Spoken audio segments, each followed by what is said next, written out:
thank you for coming. My name is Yanjie Huang. I'm a PhD candidate at East Asian Language and Cultures, Columbia University. I'm primarily working on modern contemporary China, especially social and political history. So on behalf of myself and my fellow panelists, I want to thank Denise, Stephanie, and the whole CAS teams for providing this wonderful opportunity for us to share our research. So without further ado, I'd like to introduce our first speaker, Galvin Healy. So Galvin is also a PhD candidate at Columbia University, ELAC. He works primarily on the tourist sector in Maoist China. Good morning, thank you. Thank you, Yanjie. Thank you, Denise and Stephanie. I'm just gonna share my screen. So workers in China's service sector during the Mao era performed their jobs under the guidance of campaigns that attempted to define the political and economic nature of service labor. But service workers, or 服务员, working in hotels, restaurants, and transportation facilities that served overseas Chinese, Hong Kong and Macau compatriots, and other foreign tourists, found themselves in a precarious position. Not only were they working in an industry outside primary production, they were serving people who were not necessarily considered the people. For these 服务员, 服务, or service, was a matter of heightened sensitivity. They were portrayed as the face of the new society and were urged to perform their work accordingly. As 服务员 on the Guangzhou-Shenzhen Railway put it, when we do our work well, it reflects well on the party. When we do our work poorly, it damages the prestige of the party.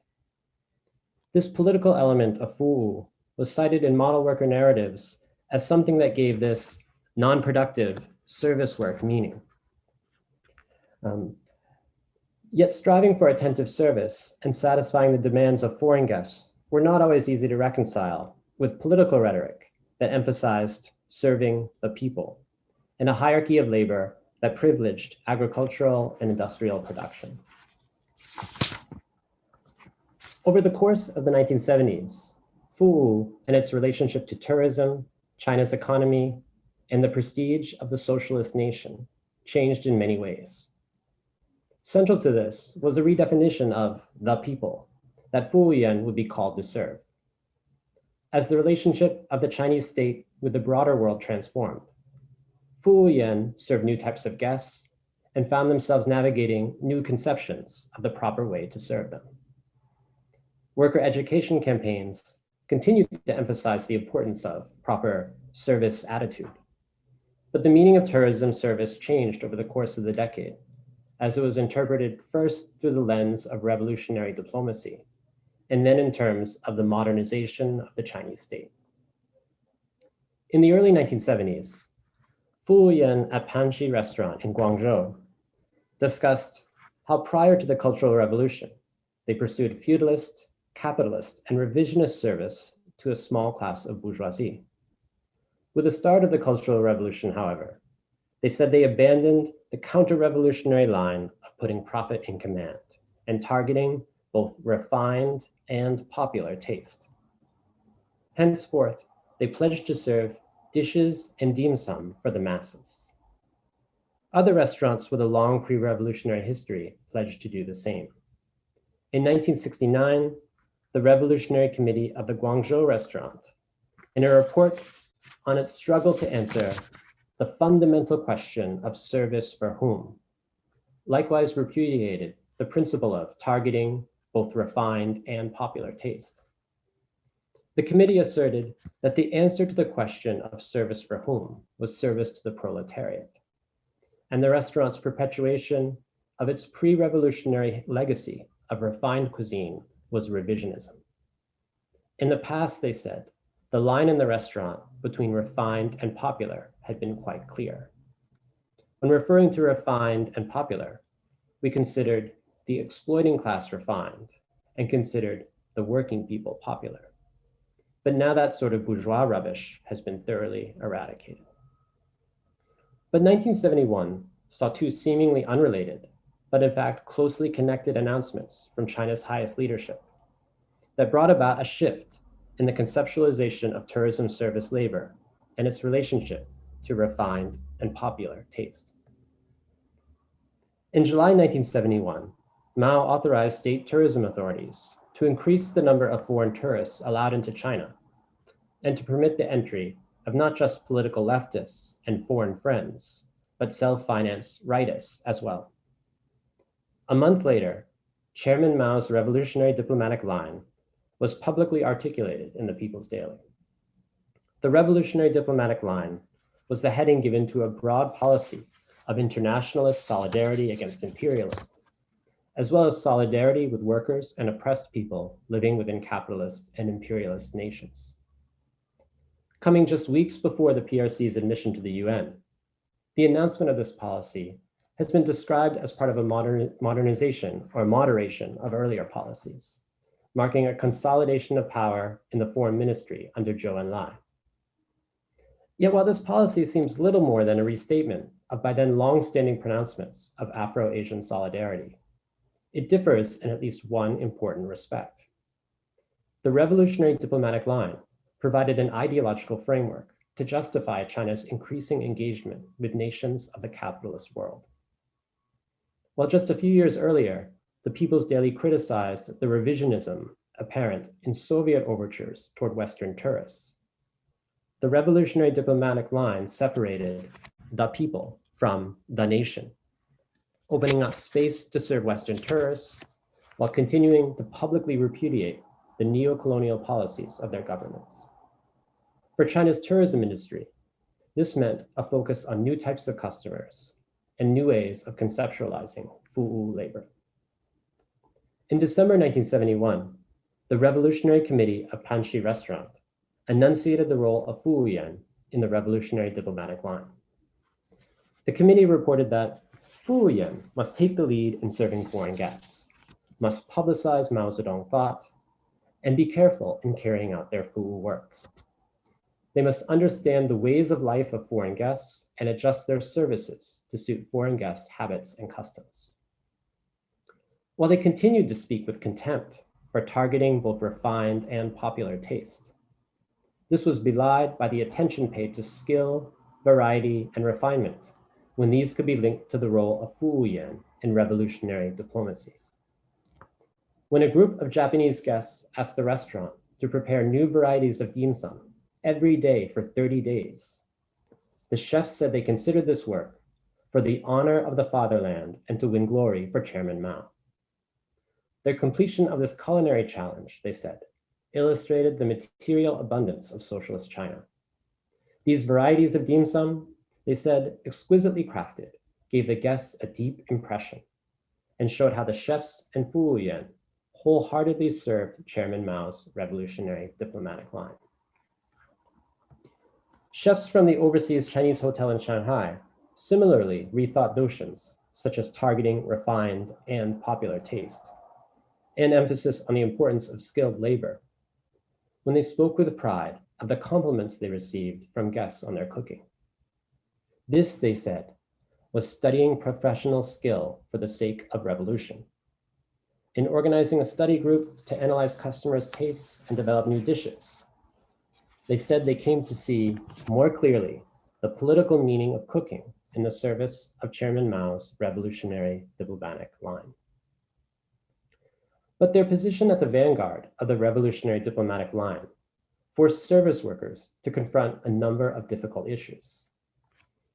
As a report from the Shanghai Mansions Hotel noted, fu'uyan needed to draw clear lines between popularization and simplification, polite eagerness and obsequiousness, actively serving foreign guests and fawning over them, learning skills for the sake of revolution and placing skill above all else, national dignity and arrogant great nation chauvinism, being mindful of poise and grace and pursuing a bourgeois manner of dress, and careful management of the purchase and sale of goods versus a capitalist emphasis on material incentives and profit above all else.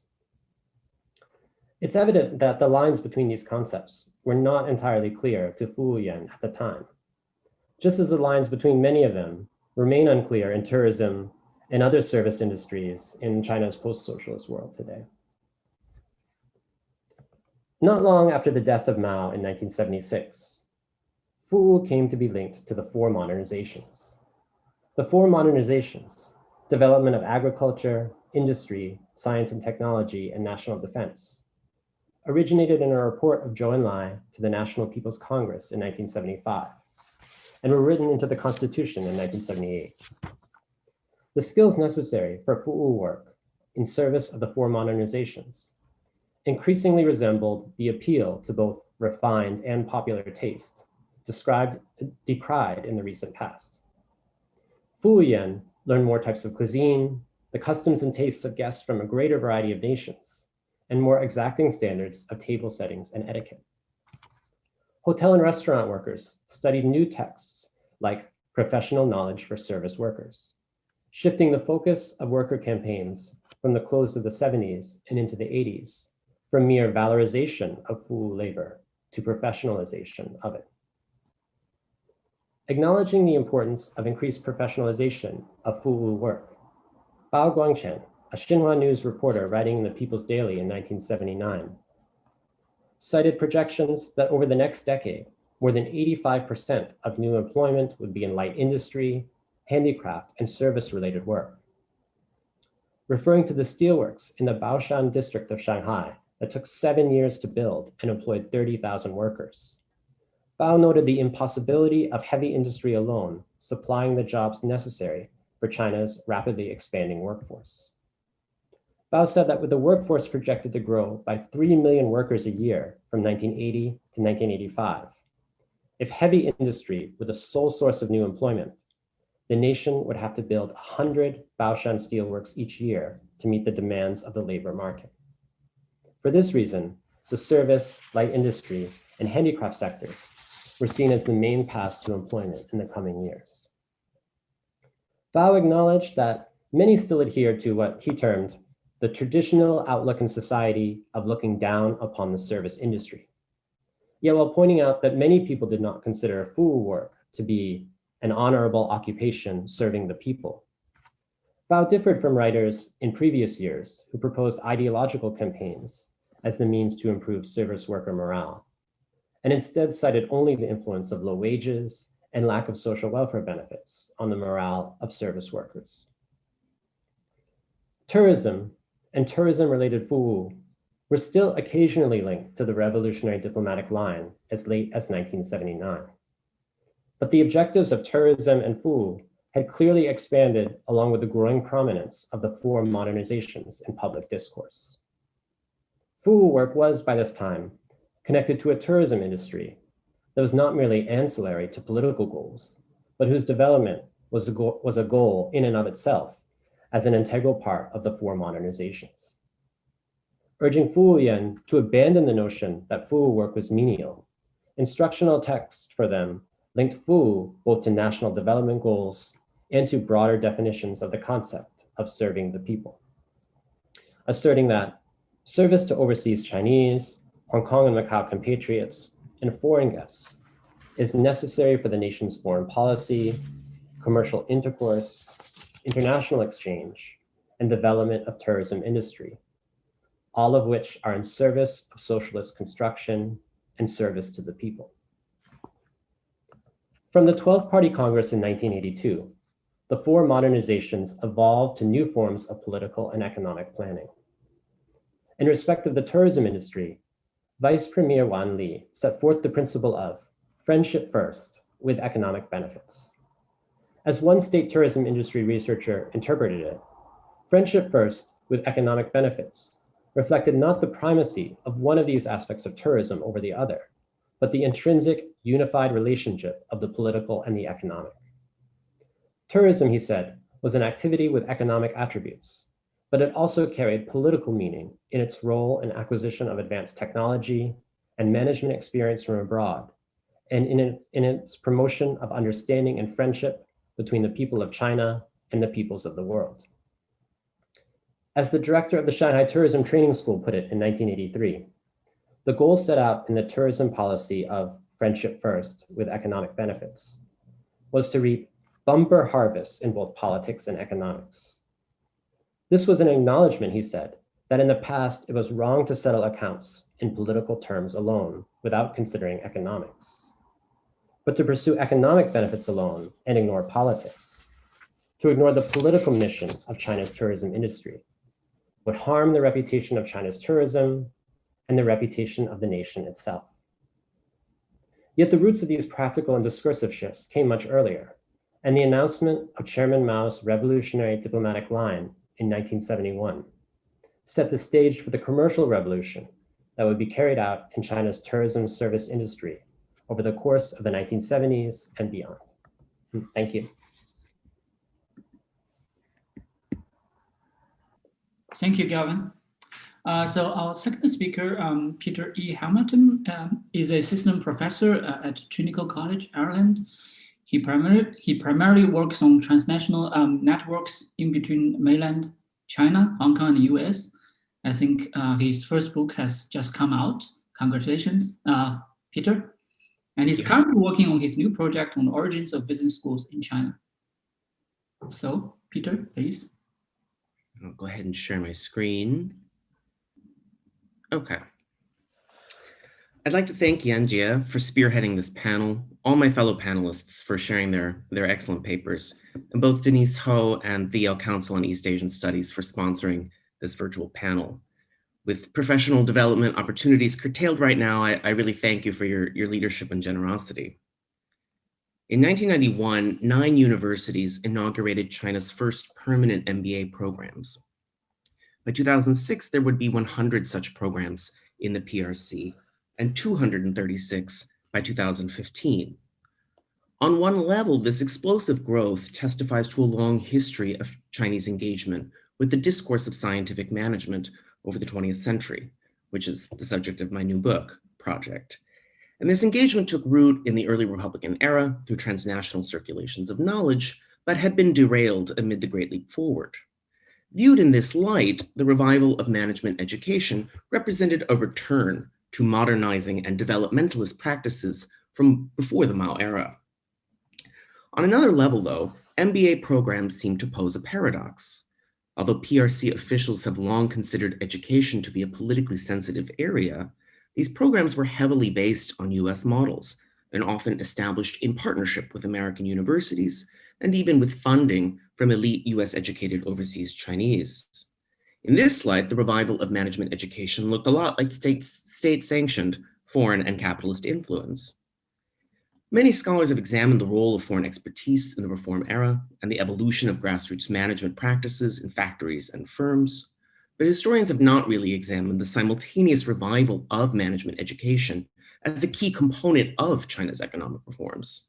And so this paper attempts to fill that gap and contribute to both scholarship on the reform era and Sino-US relations. And so first I will discuss several initiatives to revive management education in the early 1980s and the entwined discourse of management as a science. And then I will discuss the transformation of management education at Tsinghua and Fudan over the late 1980s and 1990s, which had a huge impact on all subsequent Chinese MBA programs. So in the Cultural Revolution's wake, a consistent theme and logic among the diverse reformers was refocusing the PRC's industrial management practices around new ideals of efficiency and science. As a result, while scholars have studied the origins and debate of macroeconomic policy shifts, a more mundane but vital aspect of this new era was simply retraining ordinary managers in both the party and throughout state-owned enterprises in more professional notions of management. As a result, there was a spate of ensuing initiatives in the early 1980s in government and in industry to research management science and retrain ordinary cadres and managers in its ways. Can't really go into very many, but one that is illustrative was launched by the First Ministry of Machine Building, or Yijibu. And the Yijibu was one of the single largest pieces in the PRC civilian industrial sector then, and also ran its own system of colleges.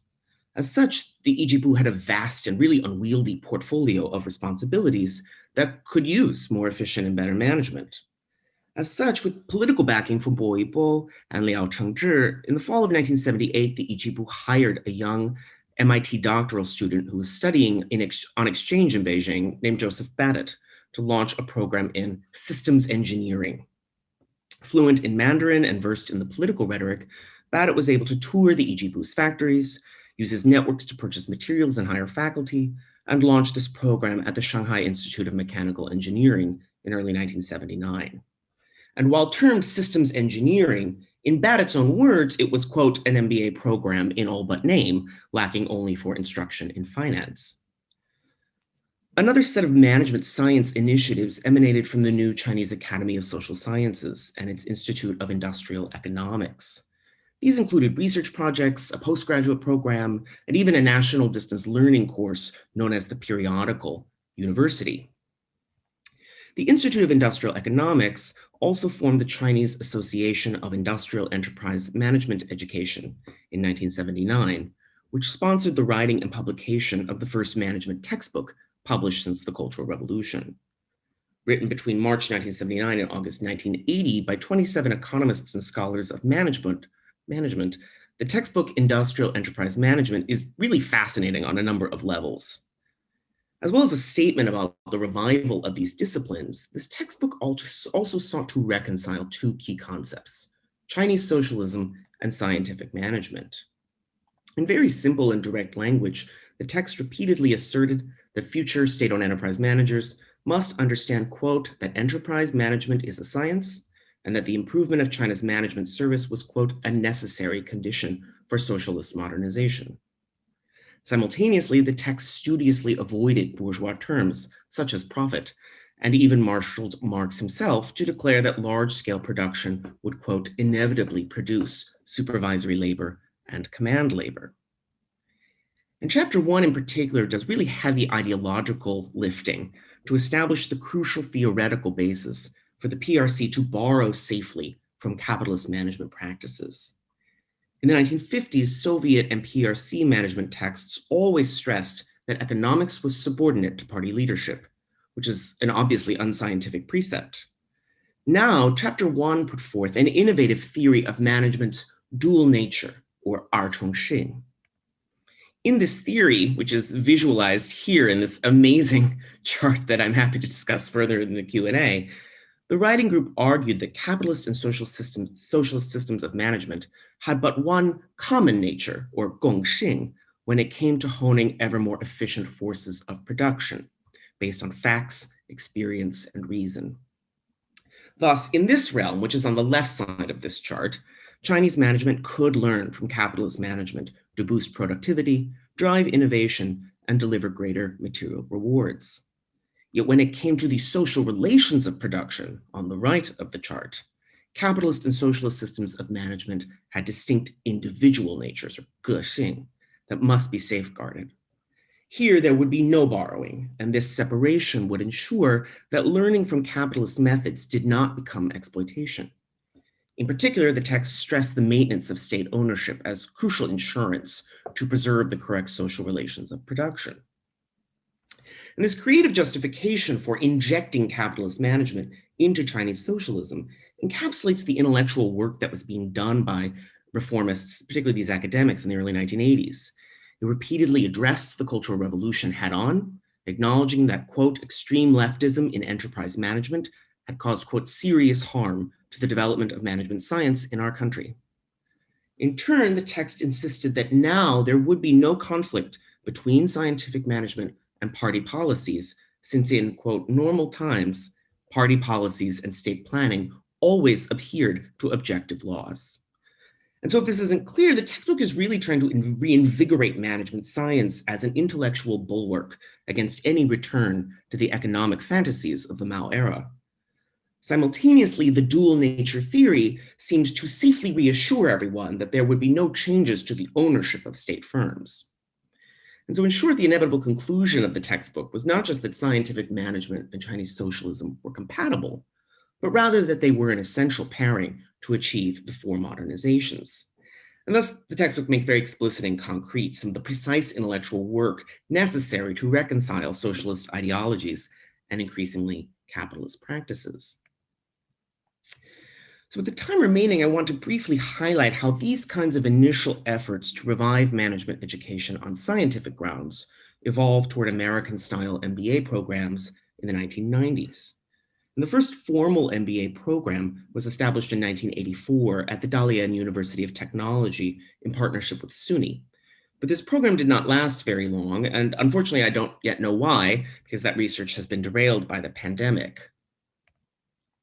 Future Premier Zhu Rongji was a driving force, though, in establishing Tsinghua's School of Economics and Management, also in 1984. And he spoke often throughout the late 1980s of the urgent need to improve China's management standards through retraining. Yet as Zhu's political career accelerated, the actual administration of Tsinghua SEM largely fell to his colleague, Zhao Chunjun. In 1986, Tsinghua employed Zhao as the deputy dean, and like Zhu, Zhao was an electrical engineer by training who had now pivoted towards systems engineering, emphasizing again the scientific aspirations behind the revival of management. Yet in reality, management education at every major PRC university remained small, under-resourced, and very intellectually constrained. At both Tsinghua and Fudan, there was little to no dedicated space, a faculty of primarily mathematicians and engineers, and teaching methods that consisted primarily of 3-hour lectures. And so as a result, by the late 1980s, both Zhu Rongji and Fudan's Deng Xiaoping were increasingly convinced of the need for an intellectual international partnership, particularly with top US business schools. As seen through Baddett's program, MIT had long been engaged in such endeavors in the region and was very interested in expanding and was doing so throughout the late 1980s and early 1990s. And by 1994, Sloan's leaders had decided that Tsinghua and Fudan were the most promising institutions in the PRC for a potential partnership, and dispatched a team under Associate Dean Alan White to investigate the two schools to try to decide between them. And even though there were skeptics on both sides, the enthusiastic support of scholars such as physicist and MIT graduate Xie Xide purportedly helped convince Sloan to actually partner with both institutions, and the three schools signed a memorandum of understanding in June 1995. And for Fudan and Tsinghua, the primary goals of the MIT China Management Education Project were, quote, faculty development and the development of cutting-edge curricula for MBA students who will operate internationally.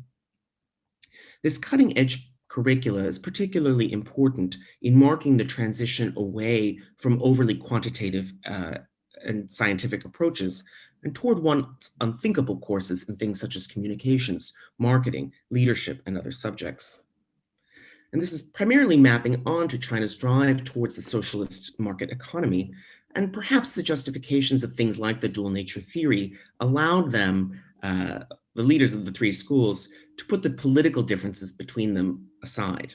And so the memorandum of understanding makes no mention of any particular political conflicts, except noting a few areas that would be put off limits, such as industrial relations. This ability to ignore politics was also enabled by where the funding came from, primarily from elite MIT alumni in Hong Kong, a particular link with the book that just came out. Chinese American executive Shirley Young had warned MIT against accepting any funds from the Chinese government, and instead Alan White had recruited tycoons such as these four to bankroll this program.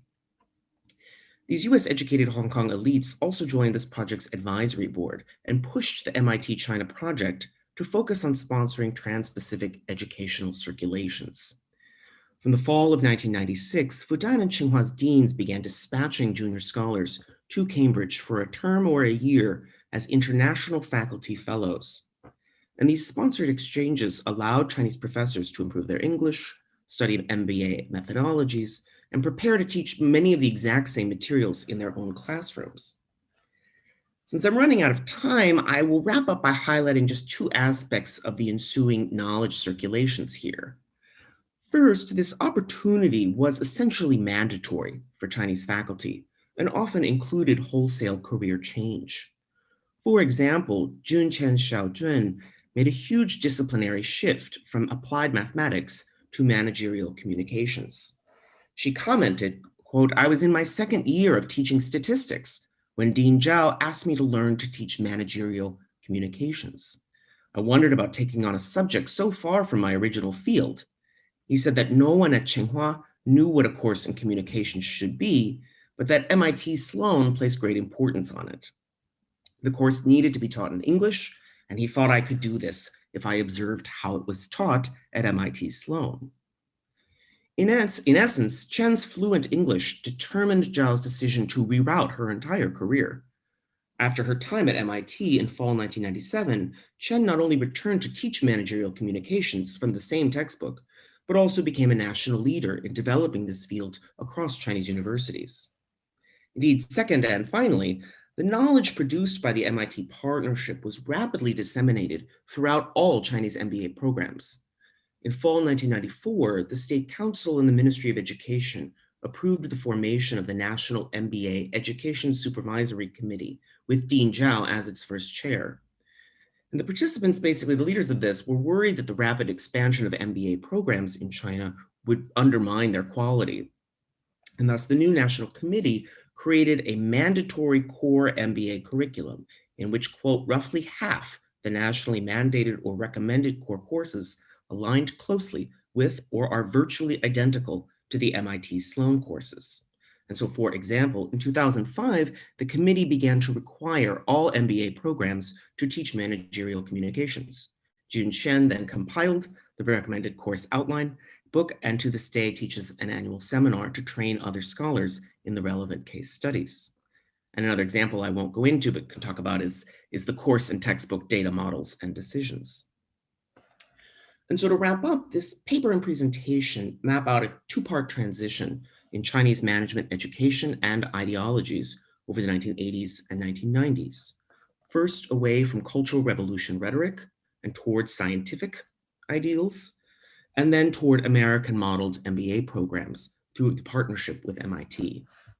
These shifts highlight that senior leaders were thinking very actively about management education as part of the economic reforms, and that transnational networks and actors had real influence in shaping the content and quality of Chinese higher education, at least in this realm.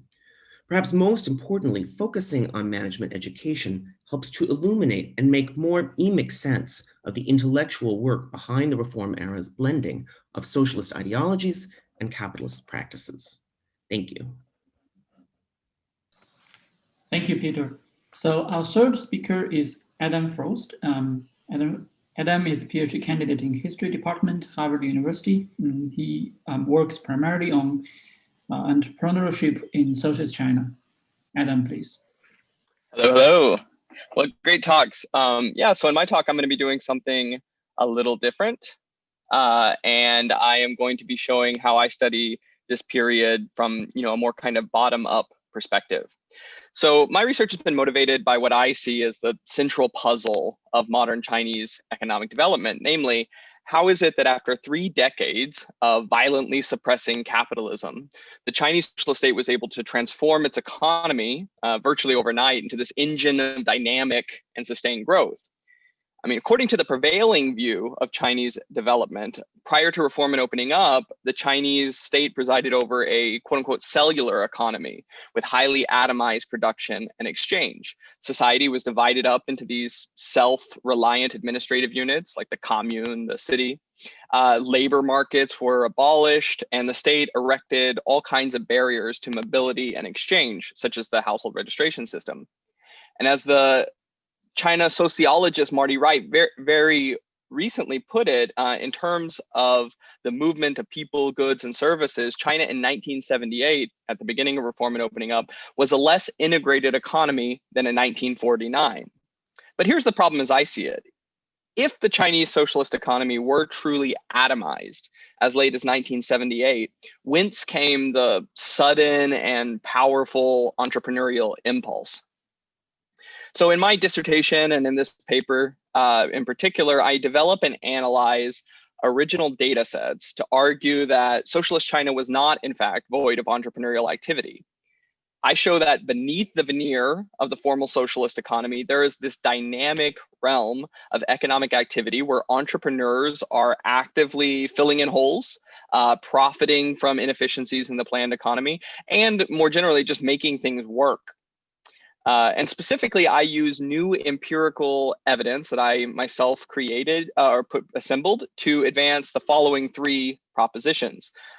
I argue that the Chinese socialist state was never that successful in suppressing private entrepreneurial activity, that entrepreneurship under Chinese socialism was both greater in scale and scope than previous scholarship would lead us to believe, and that the central and local governments were not unified in their efforts to enforce formal socialist institutions and suppress private activity.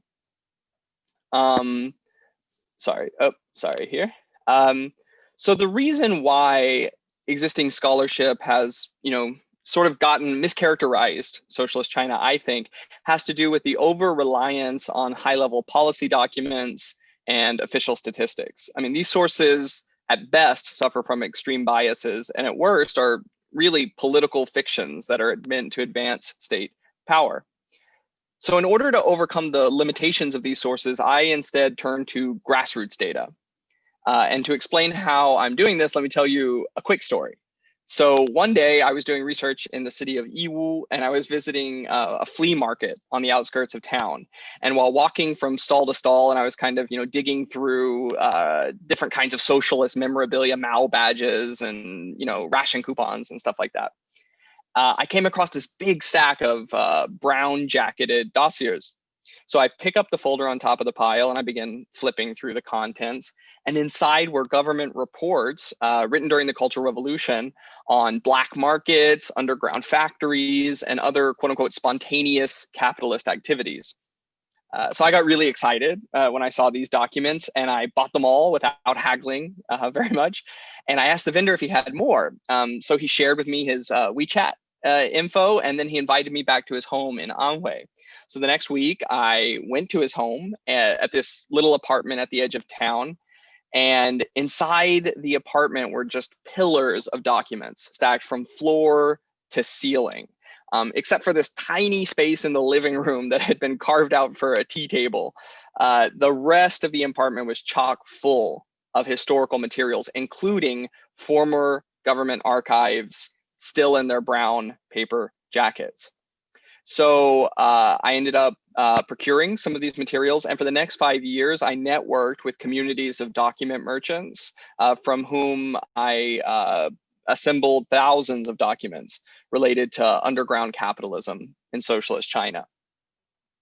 So in the course of procuring these documents, I was fortunate enough to come by two exceptionally complete collections of more than 2,500 cases of so-called speculation and profiteering, tojidaoba, prosecuted by two local administrations in China. So here's just a picture of some of the documents that belong to that collection. And each case focuses on the investigation of people like these men who were arrested for engaging in various types of illicit commerce and underground production. In this case, they're selling coupons and things, ration coupons. So the cases involved all manner of goods, from poached furs to smuggled wristwatches to arms and munitions.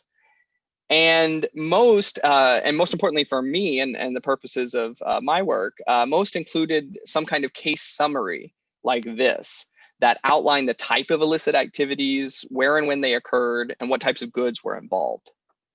Now, in addition to examining many of these cases in meticulous detail, I also try to view them from a distance. I abstract their contents into data, and then I use this data to build microeconomic data sets. So to explain how, let me use this case summary as a quick illustration. So the case summaries provide all types of information that are useful to generate data.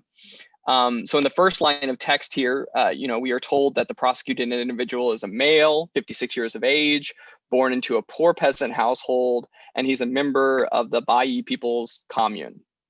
So we can code this information into categories like gender, age, class status, and institutional affiliation. From the second paragraph, we learn that the individual between the years of 1973 and 1976 sold 6 head of cow for a total of 1,127 RMB. So we can similarly code this data. And then finally, in the third paragraph, we learn that he was punished with a fine of 500 RMB. So from this type of information, we can derive the proportional level of punishment. So we can take that 500 RMB divided by the total case value, 1,127. So you get that the economic fine in this case was equal to 44% of the total reported case value. And although it's not in this example, many cases also include information about the origin and terminus of illicit economic activity that we can code into geospatial data. So over the course of almost 2 years, I went through all 2,600 cases in my data set, this particular data set, and manually coded their contents into something that looks like this, and use them to create what I believe are the largest data sets on illicit economic activity in socialist China. There were all sorts of challenges in this process, dealing with missing data, incomplete data, and I won't go into that here, but I'm happy to talk more about that in the Q&A if anyone's interested. So what does the data tell us? First, the data set reveals something about the scale of these illicit economic activities. If we look at the summary statistics for the 2 counties that I have analyzed here, we find that the mean value of goods described in the cases was on the order of 300 to 500 RMB. Moreover, the average amount of cash seized in the cases was about 100 RMB. So these are pretty huge numbers for this period. To put those into perspective, the mean annual consumption of a rural worker was about 100 RMB a year. And the annual disposal income of urban work, was really a lot lower still, around 10 to 20 RMB per year. So in other words, there's a lot of cash flowing in this illicit economy. And the mean entrepreneur was not, a farmer selling a couple of chickens at the market. It's a specialized producer or trader who is dealing in quantities of goods whose value represent multiple years of consumption of the mean worker.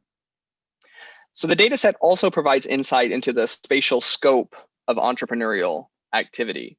So here I've represented the spatial distribution of network connections for the 2 counties in this particular data set. And as we can see, the illicit activity do not just occur within socialist administrative units, but they go across them.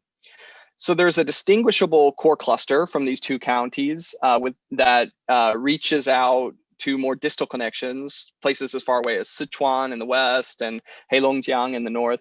And if we zoom in on the core cluster, we find that the network extending from these 2 counties completely crosses provincial lines and in no way really conforms to prefectural or provincial boundaries. And just impressionistically, if we compare the results of this core cluster to, say, William Skinner's classical delineation of physiographical macro regions, we find that the area of illicit networks that I've mapped out in these 2 counties conforms really well to the lower Yangtze macro region.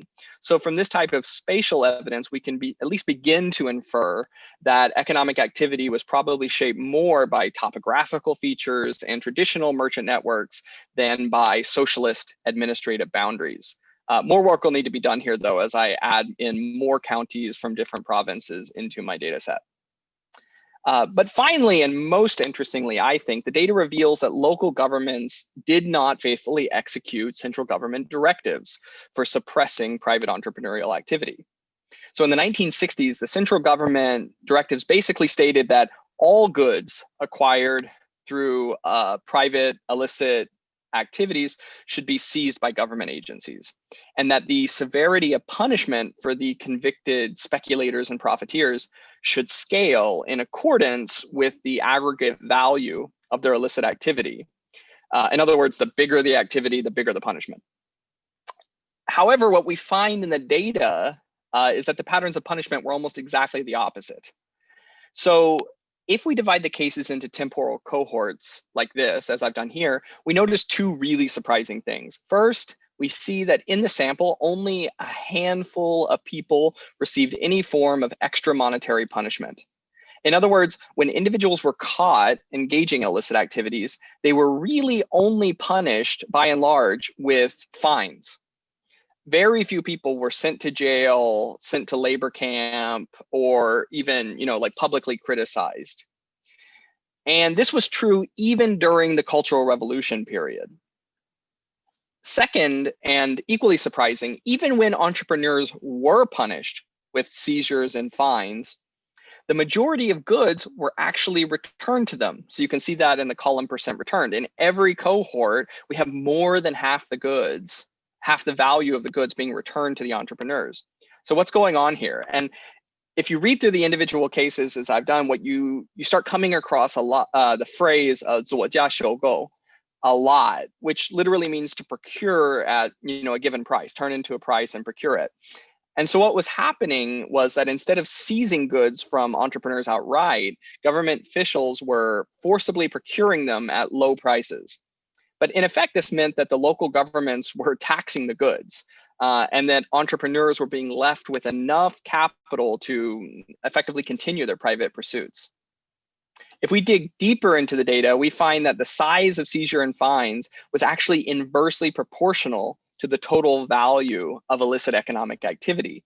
In other words, the bigger the activity, the lighter the punishment. And this directly contravenes those central directives. And this was true in both of my observed administrations. Moreover, punishments were not uniform as they were supposed to be. If you divide up the types of punishments based on various factors, as I've done here, we find that the illicit exchange of ration coupons was far more likely to be dealt with severely than the illicit exchange of agricultural products or consumer goods. So this demonstrates that officials were being calculative and selective in their enforcement practices. They chose what types of activities to punish, and they chose which ones to tolerate. And based on my individual cases, I really take this reading of these individual cases, I take this to mean that local officials were really interested in protecting activities that they viewed as being productive in the local economy, while punishing those, such as ration coupon trading, that they thought were really unproductive and frustrated their efforts to move around resources. So collectively, my data, I think, demonstrates that illicit entrepreneurial activity was a lot bigger and a lot more permissible than previous scholarship suggests. While formal economic institutions during the socialist era may have been explicitly designed to divide and control the economy, socialist entrepreneurs found all kinds of ways to effectively circumvent these institutions and help facilitate flows of capital, labor, and knowledge. And in doing so, they even gradually won the tacit support of local officials. So that was a very rough kind of synopsis of the paper that I'm currently working on. I'm happy to go into detail later on anything that you find more interesting, but I hope this at least gives a flavor of how the sources and the methods that I'm bringing to the table here are offering a different vantage from which to understand socialist economic practice. Thank you very much. Thank you, Adam. So the last presentation is mine. So where is my screen? So my paper today sort of look at a very similar question as Adam's. So I'm looking at the origins of the Xiaokang society, the kind of ideology that came after the decline of Maoism in contemporary China. I'm looking at the birth of the Xiaokang society as a socio-economic phenomenon that as a socio-economic product of the Maoist Cultural Revolution. So the central question of this paper is, why did China abruptly turn away from communism in the late 1970s and never really turned back? What was the post-socialist new order? So what is the nature of this Xiaokang society that came after the communist order? And why was the new order so durable? So even today, Xi Jinping, he was still talking about how China has fulfilled the primary goal of the Xiaokang society. So the basic question is about the historical dynamics that leads to the decline of communism and the rise of the Xiaokang society. Previous scholarship have talked about it from a variety of perspectives, like elite politics, how the Cultural Revolution actually led to the downfall of communist system, the rise of technocratic elites, China's shifting geopolitical strategies in the Cold War, And as Adam shows, a bottom-up source of entrepreneurship, even during the Maoist era. So the perspective that I'm proposed to examine is the dynamics were everyday life. So what kind of everyday life dynamics were there? In particular, I'm looking at family-state relations in urban China. So to understand family-state relationship in the Maoist China, I think it's pivotal to conceptualize this period as a period of what I call a period of revolutionary austerity. So basically, I'm talking about this long period from 1962, so basically after the Great Leap Forward failure, to the start of reform, as a so-called period of revolutionary austerity. So by revolutionary austerity, I basically means state-family redistribution of income under the command economy. So basically, the common state were forcefully redistributing income, national income from the livelihood and reproduction of the urban household to state strategies like defense and third front constructions and diplomatic expandings. So why was this austerity a revolutionary austerity? First, because it's a direct result of the physical impact of the Great Leap Forward and the Cultural Revolution. And then because the whole mobilization of the urban families to sacrifice for state political objectives were mobilized and sustained consistently by Cold War ideological mobilizations, such as anti-revisionism and the proletarian consolidation and the Cultural Revolution. So I divided it into two phases. The first phase was basically before the establishment of urban communes in 1968, and the second phase was basically the phase of the sundown movement. So the key measures of these austerities, I summarize it as four. So first, there's a major urban wage freeze, which basically frees urban wage of all levels between 1963 and 1977. There was massive laying off and the job freeze for two periods. First, as a direct result of Great Leap Forward, and then during the first phase of the Cultural Revolution. And then there was massive rustication, sending down people from the cities to the countryside, first as a downsizing in the early 60s, and then as the sundown movement in the 70s. And then fourthly, the birth control, which was introduced into urban China basically in the middle 60s. So all of those measures were forcefully imposed on the urban households, so as a measure to save state spending on the urban household livelihood and reproduction. So, so basically, the physical rationales of the revolution austerity, we can analyze it into like two components. The first component was economic cost. So basically, the state was trying to force upon the urban household economic cost of the failed political movement. First is definitely the Great Leap Forward, which cost up to 60% of the budget in 1961. And then during the early phase of Cultural Revolution, again, because of the chaos that were produced in the first phase of Cultural Revolution, there were a loss of budget revenue of amount to 25% in the year between 1966 and 1968.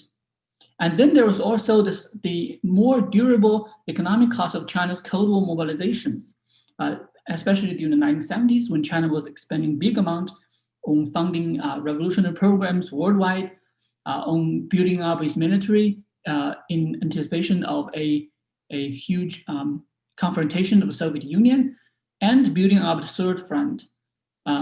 So all those spending, if you add together, it takes up almost half of the national budget in the 1970s. So this is a graph that tells us a bit about the impact of the political movement. So these are the revenues. So we can see that there was a big jump, first during the Great Leap Forward and then the sharp fall. And then there's a bit of recovery in the early 60s, and then followed up another big fall in the Cultural Revolution. And this is the share of military budget in so in the national budget and GDP. So we can see that there were so after the end of the war, it has been maintained at a very high level of over 15% during much of this time, and then declined gradually, forced into like 5 or 6% in the early 60s.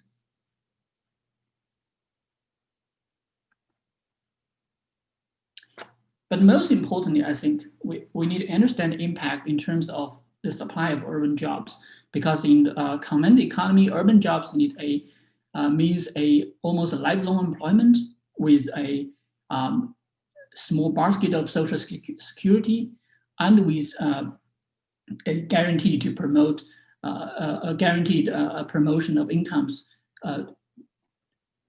as the workers get promoted on their skill level.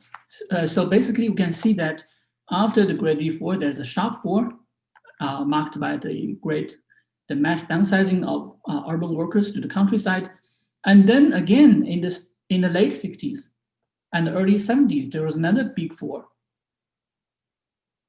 So basically, there was a huge shortfall of urban jobs during this period, especially the early period of the austerity, that only began to recover a bit in the middle 70s.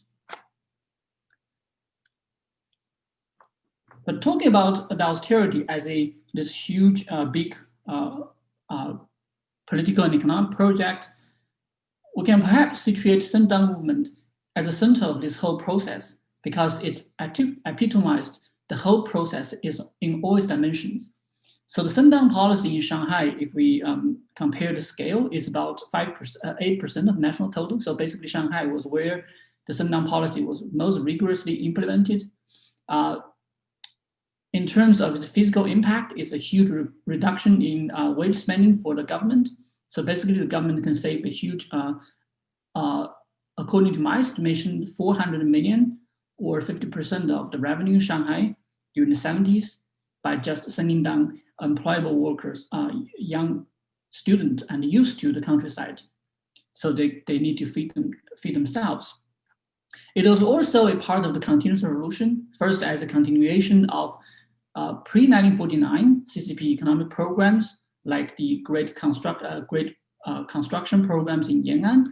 It's also a measure to flatten the urban-rural wage gaps, and it was a measure to preempt the bourgeoisization of the youth. And finally, it can also be viewed in the context of the Cold War as a war preparation against imperialist powers, especially Soviet Union, as a relocation of manpower from cities in anticipation of an airstrike or other major war movement, and also as an effort to staff the 12 huge frontier military farms that are built up in the 1960s and 70s along China's northwest, southwest, and northeast frontiers. So these are the kind of slogans they use to inspire the youth to sacrifice for the country by going down to the countryside. So if we look at this issue from families' perspective, then we can find that Sendang movement at least have 3 types of cost on the families. Economic cost, first as a cost of resettlement, because the family need to afford for the basic equipment and sometimes even foodstuff for the youngsters to go to the countryside. But more important, it is the cost comes up as a future loss, the loss of future urban job incomes, because they basically lost their guaranteed employment in the cities. And then it came as emotional cost, first as the pure pain of family separation, and then induced economic strains and the emotional cost at home. And lastly, it also came at a longer reproductive cost, because by separating the families, separating the generations, there's definitely a delayed marriage and childbirth due to all sorts of uncertainties.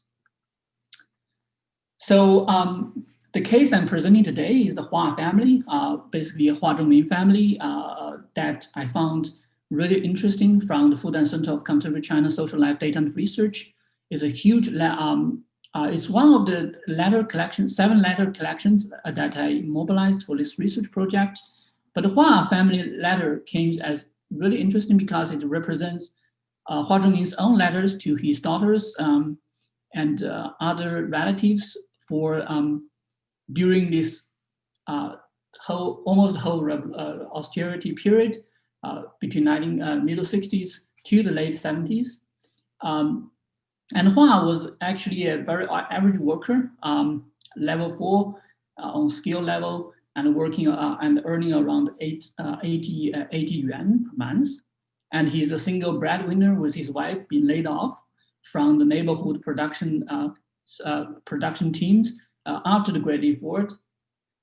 And then they had to feed about 4 children. 2 of them were grown-up daughters who were sent down to the countryside, one to Jining and another to Jiangxi in the late 1960s and early 70s. So these letters reflected on the everyday political and economic concerns of the family, and it also reflect the kind of grassroots ideologies that we want to examine as the basis of this Xiaokang society. So basically from this compilation of data from the letters, we can see how the Sendang movement during the first period of 2 years had a huge impact on family finance. Whereas the income, because of the wage freeze, was stationary at 85 yuan per month. We can see, right. They had afford like 400 yuan just to send down their 2 daughters in the first 2 years. So that's about five months income, but also it represents almost 5 to 6 years of the savings. So basically they depleted the savings in order to just afford the initial stage of Sendang movement. And beyond that, they need to borrow actually from the families and also the work unit. So this is the kind of family supporting networks where they collected the basic resources for the Sendang of the 2 eldest daughters. So basically, they are relying very heavily on both the work unit, which acted more like precautionary saving institutions, and moreover, they were relying on the families, the relatives, especially the father-in-law, the parents-in-laws. So how did Hua family situation compared to other families? I selected like 5 families from this archive of workers in the Shanghai United Front Department. So these are 5 workers who received subsidies in 1973. And in fact, if we compare the situations between Hua Zhongming and all those 5 workers, their situation was pretty similar. They all had like at least 1 children being sent down, and they were all like families, just one breadwinner. And you can see that by the middle 70s, they were basically barely surviving under the meager income. This is their per capita income, which is actually below the stipulated average of 20 yuan, and sometimes even below the 15 yuan. That was this basic livelihood subsidy income. But the impact of the Sendang movement and austerities measures goes beyond just purely economic impact. It also impacted family reproductive strategies. So basically, Hua had his daughters, 2 of his daughters actually delayed the marriage. One of them eventually married in Jining, but without ever returning back to Shanghai until 1976. So basically, if we calculate the whole family's spendings and their reproductive strategies, then we can say that eventually by 1975, their family's economic situations actually improved because there were fewer children being born, almost no children being born in the early 1970s. And the family size just gets smaller. So if you compare to the whole situation in Shanghai, then Hua family situation was actually quite typical, because if you compare the whole situation, is that in the early 60s, Shanghai was an economy with very high dependency ratio of 3.7. The fertility rate was almost 4. And and angle coefficient was 58. But by the late 70s, the dependence rate has fallen to 1.5, and it's actually kept falling to 1.1 in the early 80s. The fertility rate was reduced to 1.2, and angle coefficient has improved to about just 32. So basically, what happened to the mindset of the people out there? So after years of those economic frustrations and all those burdens, Hua Zhongming began to realize that what was the cause of the whole problem, and he began to articulate those issues with his own friends. So as the economy was weak, he was talking about the whole economy and also his family economy. They referring to the government, they simply let people to bear the burden.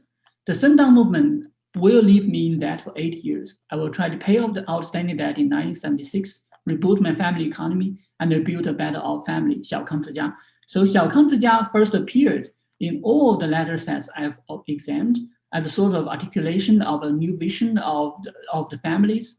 But more importantly, it appears also in grassroots opinion surveys. So if you look at survey of materials, 80% of the surveyed Sendang youth in 1978 articulate that they felt a sense of economic victimhood during this Sendang era. About 75 young workers who were surveyed in 1980s during the Shanghai Department of Propaganda survey articulated that they regarded family welfare as as more important than politics and all other concerns in their life, and they feel much less about class consciousness than the older generations during their own generation's experience in the 60s and 70s. Although, to remind us, these generations were actually the red children who, in fact, grew up in the high Maoism of the 1970s and 60s. And yet, they were also the generation who rejected this whole conception of class consciousness. And at the official level, we can see that there's a new discourse of family as a foundational political order. So first, Deng Xiaoping's idea of Xiaokang as the goal of China's modernization. So basically, it reflects what the grassroots opinion has been calling for and articulating for almost 5 to 4 years in the mid-70s.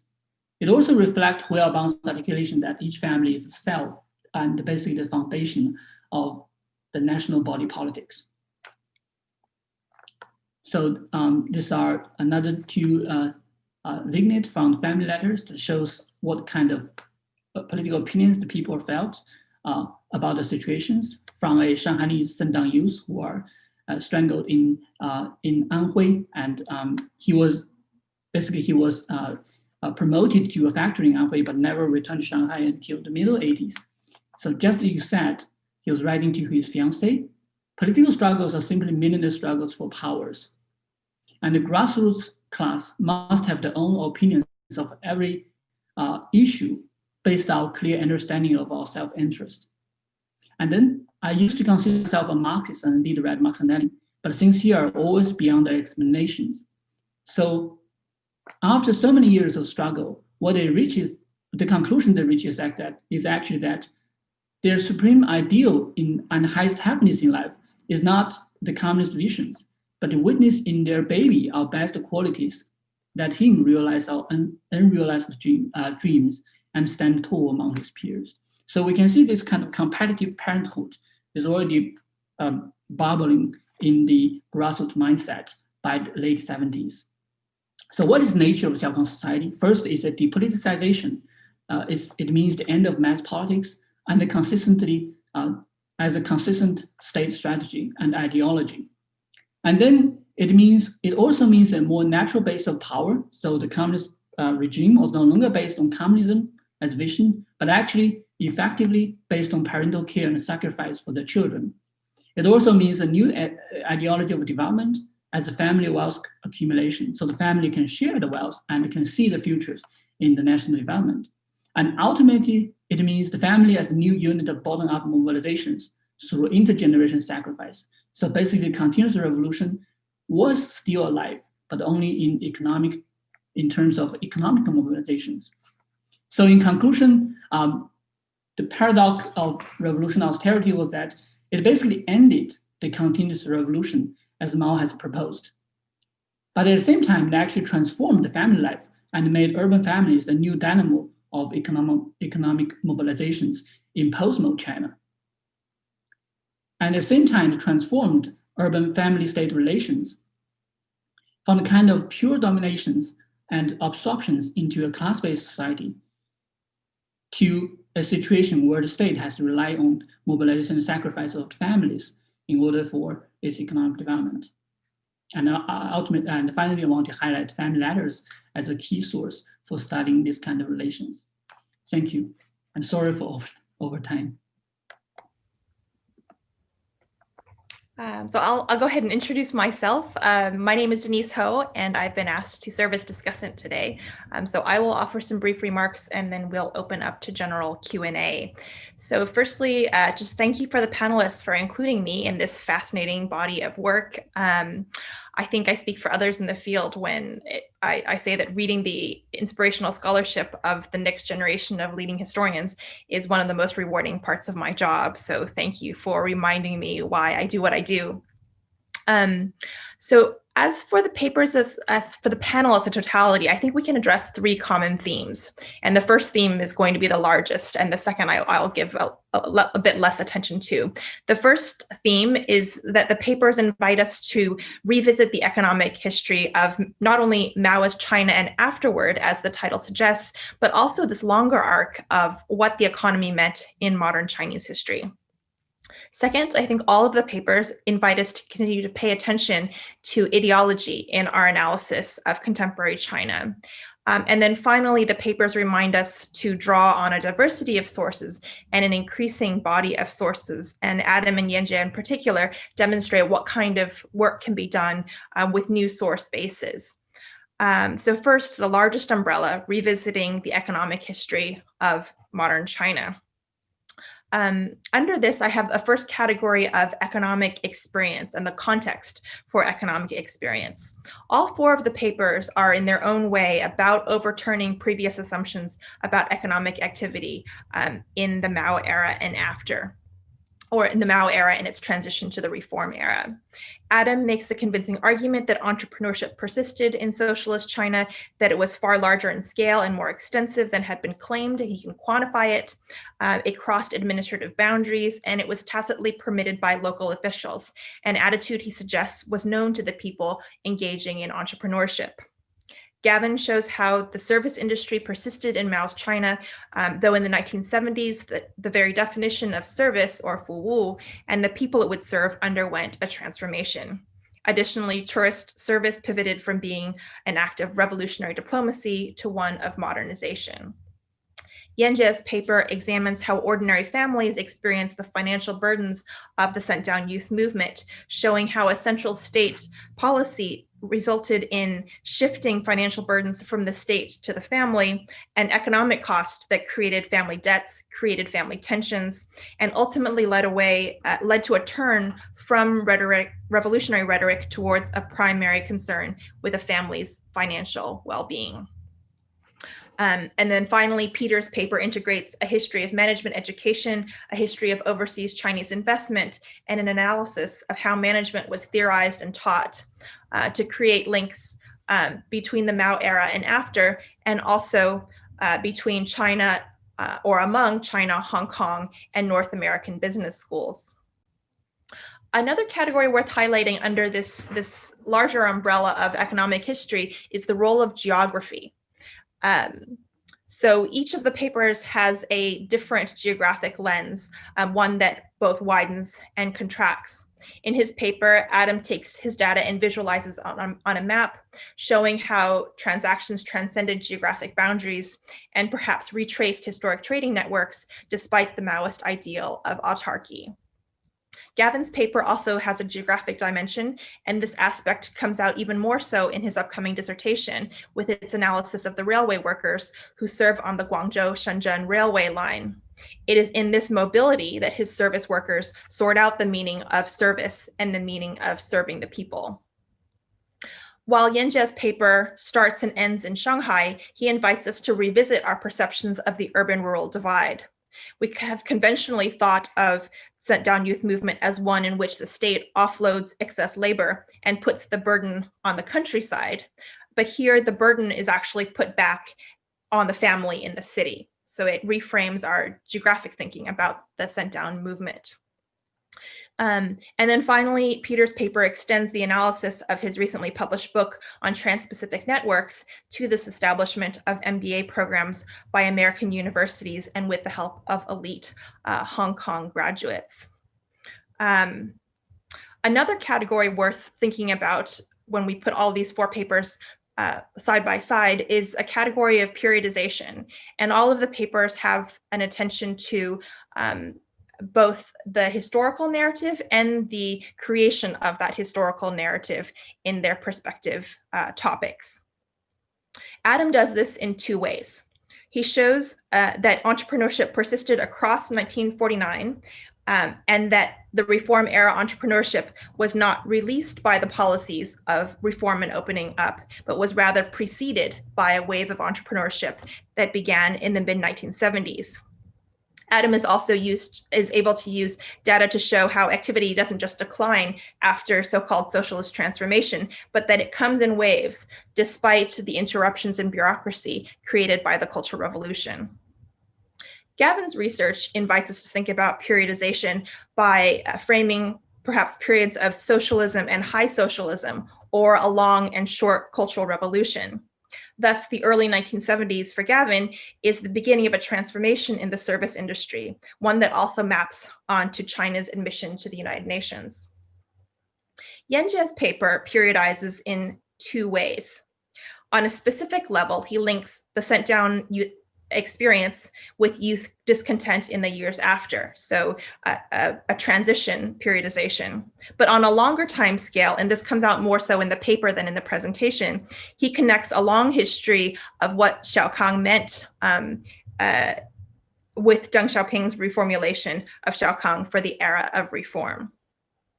And finally, Peter's study of management education, particularly in the paper, a close reading of the textbook Industrial Enterprise Management, shows how the history of Mao-era scientific management was rewritten for the age of educating a new generation of managers and entrepreneurs.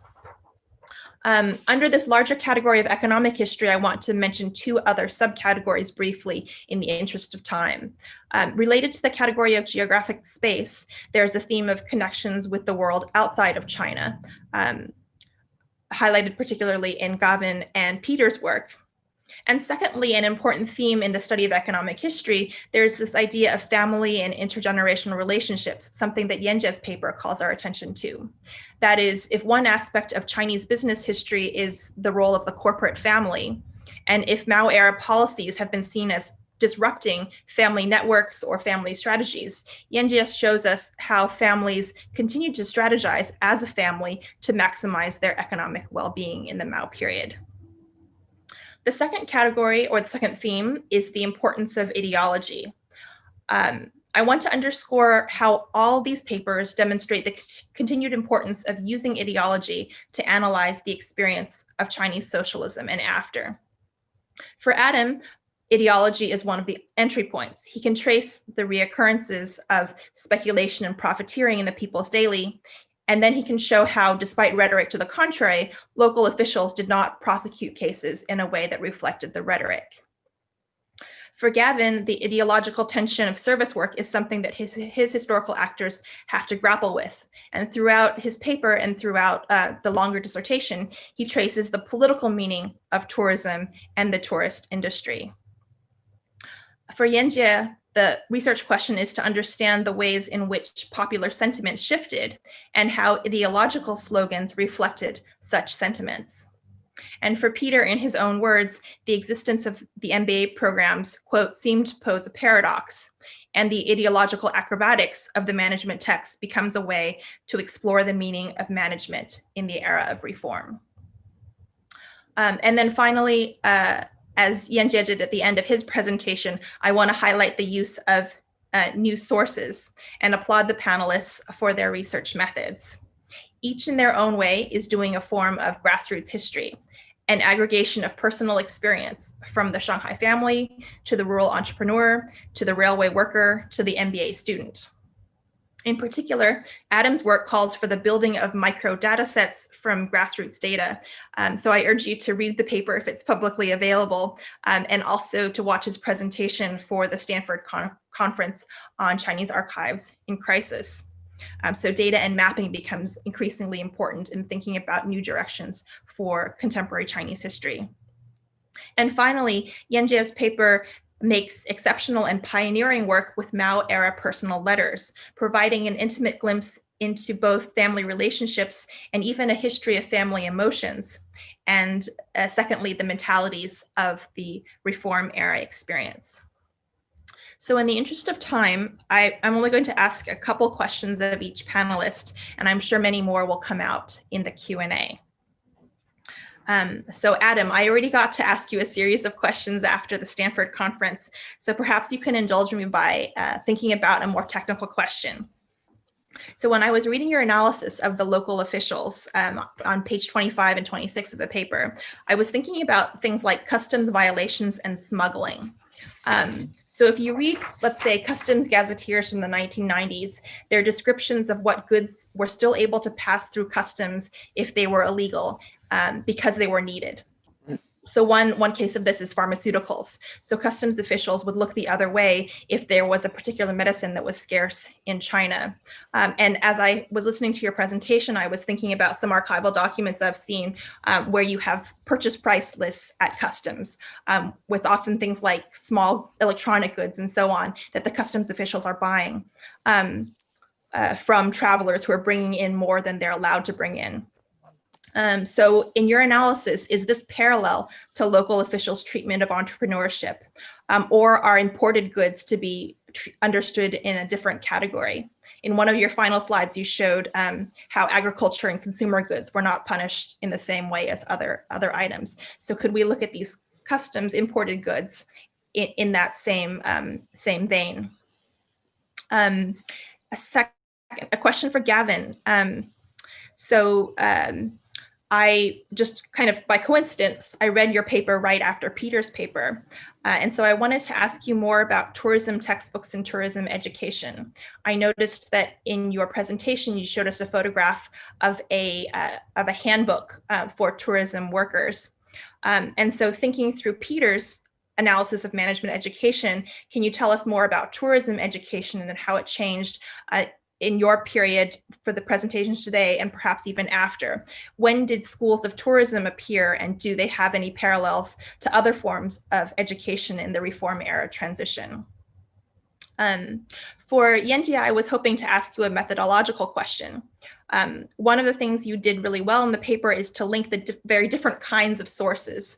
On the one hand, you showed us slides where you were aggregating data from labor gazetteers. But then when you look at the family letters, especially in your paper, these are really about intimate family relationships and emotions and conflicts within the family. I wanted to ask you about what are the methodological opportunities and challenges of dealing with very, very different kinds of data. And then finally, Peter, you ended your paper with a number of questions that you hope to answer in the future. To follow up on your conclusion, I was thinking of two questions. One of them was, have you found out more since about the ways in which textbooks were written? My ignorant understanding of MBA training in the US is that it's based on this case method. So was this a way of teaching adapted to the Chinese context, and how? What kinds of businesses were used as cases when one was studying in management in China? And then as a second question, your conclusion got me thinking about financial journalism. So does financial journalism develop in tandem or after management education? Do you find similar ties with Hong Kong? I'm thinking about economic reporting coming out of South China, for example. What's the justification and theory of financial journalism, which is often seen as something that pushes the envelope on reporting in contemporary China?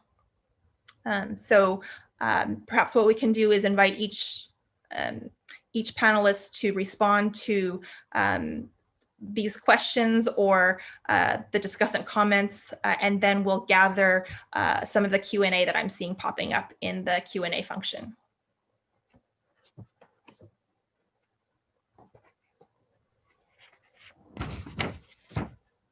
And thank you, Dennis, for this really generous and insightful comments. I think we can start with maybe Galvin, and then we go around in the same order. Sure, thank you, Yanjie, and thank you, Denise, for those comments. I think first I'll answer your specific question about the sort of tourism training. I had the good fortune to spend a year in China doing fieldwork as a sort of visiting student at one of the tourism schools at Sun Yat-sen University in Guangzhou. And of course, what the students there are studying is a much higher level about sort of the sociology and economics of tourism, and not sort of so much the practical training. But we definitely see in kind of roughly around the time of the four modernizations, the late 1970s, we see in Shanghai, in Beijing, and Guangzhou, the first sort of like practical tourism training schools coming into being. And I think the first model, and the first model for many sort of things in China, in the new China, is the sort of the Soviet model. And so in the 50s and even to the early 60s, we see much of the learning about how to sort of do the business of tourism coming from the sort of the model of in-tourist, which existed in the Soviet Union since the 1920s. And after the sort of the Soviet model is no longer is now revisionist, a lot of the training, initially, a lot of the circulation of knowledge is really through direct observation. It's sort of seeking truth from facts. It's a direct observation of the tourists themselves. And so guides are taking notes, not just on the sort of the reactions of tourists to sort of like the political reactions of tourists, but also on their reactions to service, and like trying to learn like directly from the reactions of foreign tourists. And I mean, I think finally what we see in the 70s and 80s, and this I think really relates to what Peter talked about, is we really see the importance of Hong Kong, because Hong Kong was always sort of the entry point for tourists into China. I mean, the vast majority of tourists are coming, into China from Hong Kong, and the vast majority of the tourists are, residents of Hong Kong. And so we're seeing a lot of learning coming from Hong Kong. We're seeing like in the early 80s, hotels in Shanghai are sending chefs to Hong Kong hotels to train. They're also the early, particularly as China's tourism grows, the main constraint is the lack of hotels. And so the Hong Kong investors sort of play a really critical role in financing hotels and also in designing and managing those hotels. So I mean, that's what I would say to that specific question. You gave me so many other things that I could talk about. I don't want to take too much time from the others, but one thing I do want to highlight, which I didn't really get a chance to sort of highlight so much in my talk today because of the time constraints, was really the role of gender in service. And I think that relates to the economics of tourism as well. I mean, people, particularly men, do not want to be service workers. It's primarily because they see it as women's work, and they see it's a sector dominated by women. And so, and they repeatedly complain about how it sort of damages their sort of marriage prospects. So, I mean, that goes for the men, but even women engaged in service industry really see it as a dead end. It's an unskilled labor. So as this, and I think this also relates to what Yanjie is talking about, as we have more and more sort of youths coming back into the urban workforce in the late 70s, we have to sort of funnel more of them into service trades. And that sort of sector really doubles in employment from 1978 to 1982. So there's a lot of new ways to sort of try to make it more acceptable and to people. And one of the ways is through sort of professionalization, of it. And I think that sort of the ideology of professionalization really does feed into like how we justify, how do we reconcile people's sort of like aspirations with the reality of the labor market at that time. Thank you.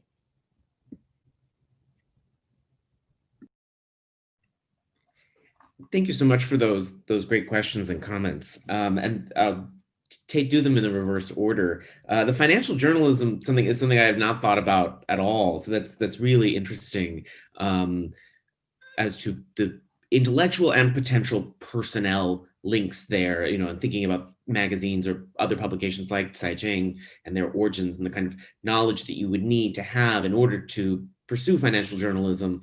But I really don't know that much about that aspect of it, and that's a new avenue to go down. The textbooks is really interesting because, and there's a lot going on there, because I think that industrial enterprise management was the textbook in the Chinese language for a lot of the 1980s. It goes through a ton of editions. I haven't gotten my hands on all of the editions, and it seems to be a prestigious thing to be appointed to the council that's writing the textbook, and they're selecting a kind of expanding number of co-authors to revise the various editions of this text. But then when we get to the 90s and the partnership and the transition towards MBA programs, there's this interesting kind of bifurcation, because in particular, the programs at Fudan and Tsinghua pride themselves on being in English, and the textbooks they continue to use are primarily the exact same textbook as MIT or other programs, you know, and the managerial communications textbook being one example, or data models and decisions. But data models and decisions, which I didn't go into too far, has a number of translations, some of which seem to be authorized and some of which seem to be unauthorized. And the whole point of data models and decisions is to work through specific cases. So the involved faculty have talked about in the authorized translations, they have begun to choose new Chinese cases that are more closely tailored to what students will anticipate and experience in the future. But oftentimes the translation is just an exact translation of the English version. So there's similarly more work that I can do there, some of which goes out of my time frame. You know, this is the last chapter of the project, so we'll see where I end up. You know? But thank you. Both of those are great avenues to continue researching on.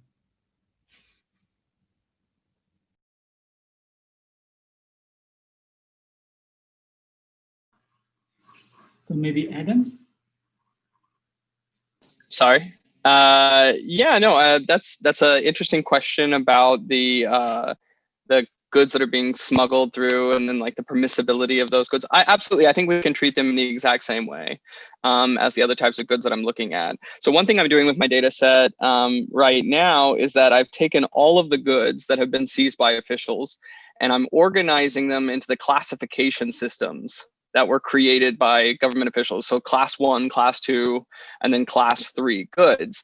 And then in that, we also have which administrative departments oversee the management of particular types of goods, like the grain departments over grain, and then cotton's controlled. But anyway, so on and so forth. And I'm looking at how these different types of goods are variably controlled in the economy. I think we can do the exact same thing with the custom networks. Yeah, I'll stop there. I want to answer some of the questions that people have brought up, so I'll leave time for that.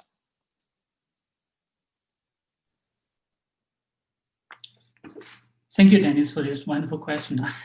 I think it's actually a very challenging one. So I will seek to provide my very humble opinion on this methodological question. I think with the current political situations, it becomes increasingly difficult really to secure a complete set of sources that goes all the way from like provincial or even central level archives to grassroots sources. And increasingly we need to rely on grassroots sources that we have no direct control actually. So we basically work on what we chanced upon sometimes.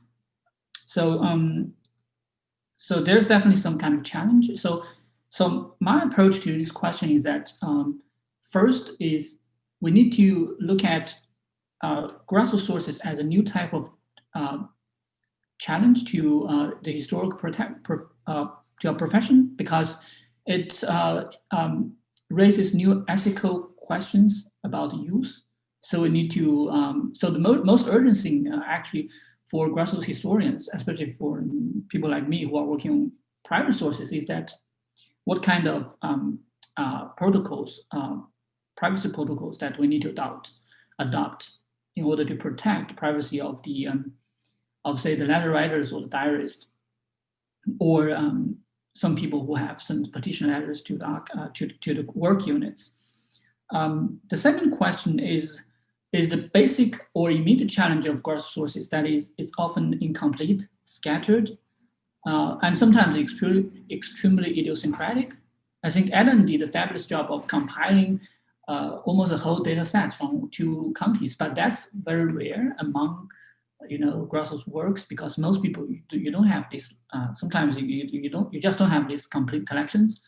So the question is how to work with more scattered source of more scattered nature. And my experience is that we need to keep in mind the question of scale and the question of information bureaucracy. That is how the kind of informations we gathered from grassroots sources reflect only a certain issues or certain aspect of certain issues at a certain locale. So we need to contextualize it really carefully with sources from archives and other sources or macro or data. And then we need to bear in mind that it's really a very small piece of the whole information system that was like churning out millions of documents, private and public, every day. So basically we need to like piece up the jigsaw puzzle to know where are the missing puzzles and where our information will actually contribute to the kind of larger kind of information network that was operating in Maoist China. So basically that's my answer. And I will keep on thinking about your question later. Thank you.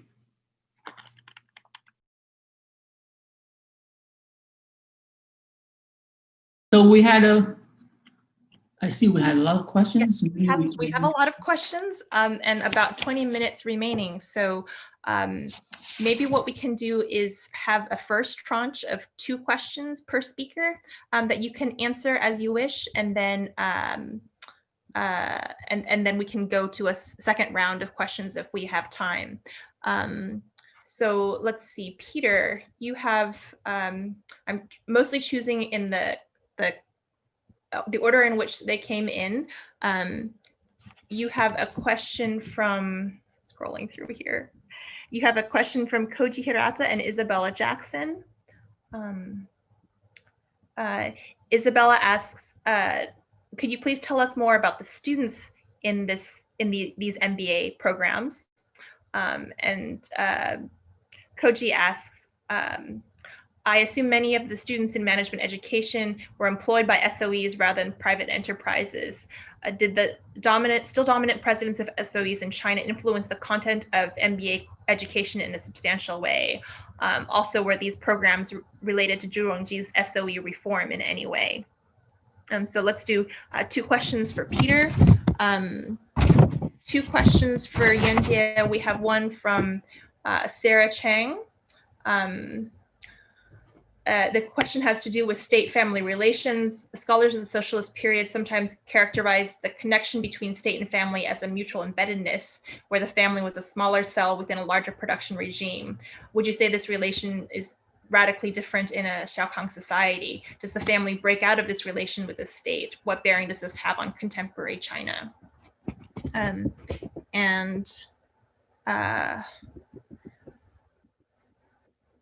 A second question from Koji Hirata, is the Dengist vision of Xiaokang society related to the one-child policy in any way? Then let's see, 2 questions for Adam. I don't know if Adam, you would prefer to choose them or go with the first 2 that came in? Either is fine. Okay, well, if we go with the first 2 that came in, we have one from Wenjia Zhou. I wonder if you tried to look for these people engaged in such activities or their relatives to learn more about how being caught in the practice of illicit entrepreneurial activities may have influenced their life. Was there any non-formal punishment, such as a loss of reputation? And you also have an early question from Aaron Glasserman.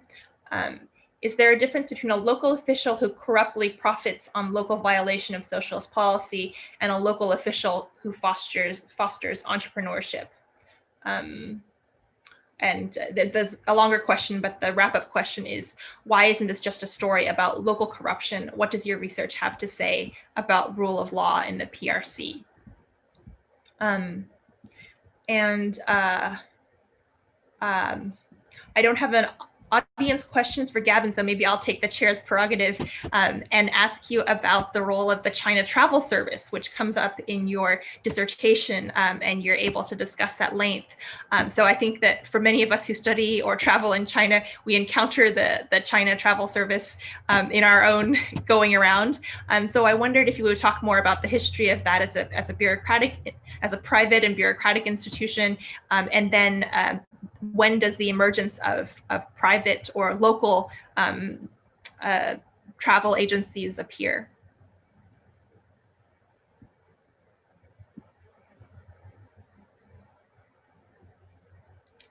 Shall we? Sure, we'll start with Peter. Sorry, I didn't know.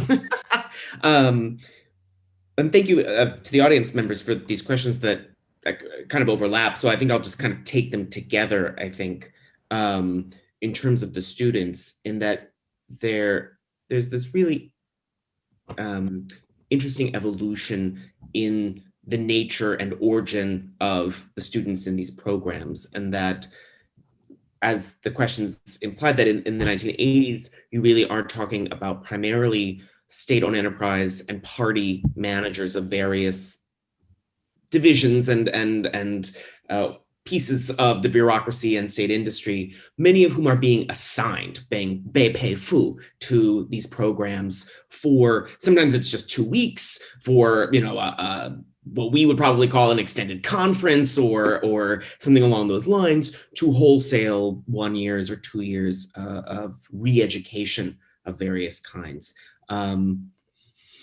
What's interesting though is that there does not seem to be a particular link between who the students were in the 1980s and the nature of the content that they're being given. And that I do not have as many syllabi and curricula and such as I would like, but that a lot of the time, what is being taught seems to be determined more by the various forms of partners and partnerships that are structuring these programs. And so a good example is that the E.G. Boo's program, with Badit mostly in the commanding role, is largely copying MIT's MBA program from the beginning. The Shanghai Municipal Program, where the students are very much being assigned from city enterprises in our mid-level career officials, is being in part run by the Chinese University of Hong Kong, by a person who was actually involved in the China Travel Service before 1949. So that's an interesting link, which we can talk about, Kevin. And the Beijing Municipal Program is being in part run by a Swedish management institute. So in the 80s, at least, there seems to be this whole smorgasbord of different things going on that are not necessarily correlated there. For the MBA students, though, Isabella's question, assuming we're really talking about the 90s, I don't have a lot of firm data about 1991 when the programs open to 1997 when the MIT partnership starts. We have a ton of data for after 1997 because, in large part, MIT strongly encourages Fudan and Tsinghua to launch career development centers, and those career development centers keep track of the students, who they are, and what they go on to. And as Denise will know from the paper, part of what I think is just really interesting is that one of the things they kept track of is what the students made before, in terms of money, before they entered the program, and what they make after the program, and that they experience huge pay rises as the MBA students graduate and largely join multinational corporations and foreign joint ventures in China. So with the foreign structured MBA programs, you see this interesting demographic of people who are aspiring, it seems, or being scaffolded towards careers, very different careers in multinationals and joint ventures after these programs. Very different from the 1980s of people being pay-food into these programs. Am I up next? Sure. Okay, great. Yeah, so just to answer the question, so So I've interviewed dozens of former government officials who were in charge of prosecuting illicit entrepreneurship. And I've interviewed many illicit entrepreneurs who are engaged in these underground activities in these periods. So through oral histories, I'm trying to explore more of those dynamics. I've interviewed, I was really fortunate to interview, for example, Xiaokang, who was the guy who started the Yiwu Xiaoshiping Shichang, like the commodities market in Yiwu. And he's like maybe the first official in China to really allow long distance trade and commerce at the local level prior to reform and opening up. So through those kind of interviews, I really get to explore those dynamics a lot more. So is this just a story of corruption? I don't think so. For one, what's particular about my data set, right? These are the cases of entrepreneurs who are prosecuted by the state. So in some way, like all I have is examples of failure. These are the guys who got caught. These are the guys who did not successfully bribe the officials. These are the people that show up in the historical record. Any really successful illicit entrepreneur is not part of history, written history, right? I mean, they're just not going to be in the documents produced by the state prosecuting these individuals. And furthermore, if corruption was the leading story, we wouldn't necessarily expect to find strongly patterned activity. So we would expect that the bribery would be idiosyncratic to the individual, to the relationships and things like that. What I find in my data sets is highly calculated and patterned forms of prosecution. You see that officials, irrespective of who is being prosecuted, prosecute some types of activities a lot more than others. And that's a really important story that I'm trying to tell. And in the list of, I got 10 or so, I got several questions. A lot of them deal with, what was the nature of entrepreneurship? How big was it? How long did it carry on for? So in my dissertation project, I look at the persistence of entrepreneurial activity from the very start of like the socialist high tide all the way to reform and opening up. And what I find is these practices are ubiquitous. They're not contained to particular regions of China, and they persist throughout the whole period. So right in the Great Leap Forward, there is tons of illicit entrepreneurial activity, which I'm dealing with in the chapter I'm writing right now. And someone asked me, what am I doing different than the existing accounts of entrepreneurship on the Maoist era? There are existing accounts of entrepreneurship in this period, but I would say a couple things. One, the existing accounts really focus on the socialist transformation period, mostly the really good stuff. Robert Cliver has some amazing work on this, a number of other individuals as well, but a lot of it really stops at 1958. After that, we do get some accounts, but they're really heavily biased towards Shanghai and Wenzhou, like the experiences of those particular places. So they're very idiosyncratic, and they really don't tell us much about the overall picture for China, the relationship between entrepreneurs and the state. So that's what I'm trying to do differently. I'm building these micro data sets to give us a sense of like the full scale of this. So in the paper that I just presented, I did 2,500 cases that were from 2 counties.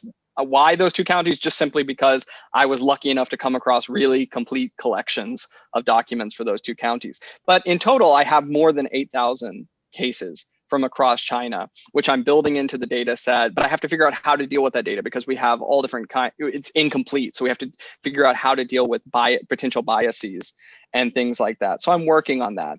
But I think we can also use the type of data that I'm creating in novel ways to really get at other measures of how ubiquitous and systemic illicit entrepreneurship is. For example, one thing I'm working on right now is I'm using price differentials as a measure of the perceived risk of illicit entrepreneurial activity. So the best kind of way I can think of to figure out how systemic, as I said, again, my data set's cases of failure. So what size of all cases, possible cases, do those represent? That's a really, really tough question to get at. One way that I think I'm going to try to get at it is to use the reported price differentials in the price that illicit good, like ration coupons, cloth rations, grain rations, how much they sold for and how much they were purchased for. Now, theoretically, at least this is what's going through my mind right now. If we look at the differential in that gap between the purchase and sale price, entrepreneurs theoretically would be calculating in the potential risk of seizure. I mean, these goods have like zero transportation costs. They're super mutable. It's almost like cash. So like the main thing that would be going through entrepreneurs' minds when they're buying and selling in terms of profit calculations is how likely am I to get caught? And what I have found so far in the analysis of all these things is that spread is tiny. They were, for example, selling cloth rations for maybe 50 cents a yard. And then they were buying them for 48 cents a yard. That's it's a tiny differential, which implies that their expectations of getting caught and getting all of those things seized is relatively low. And then there's other costs too and things. But if we attribute that spread only to risk, we can still get a sense that this illicit economy, and from that we can then estimate backwards maybe how many people are operating in this space. So that's the kind of gist of the thing I'm trying to do, provide a very quantitative, robust, rigorous way of getting at the totality of entrepreneurial activity in the economy. And then of course, in addition to deep readings, individual case studies, oral history, the stuff that is much more robust in the current existing literature.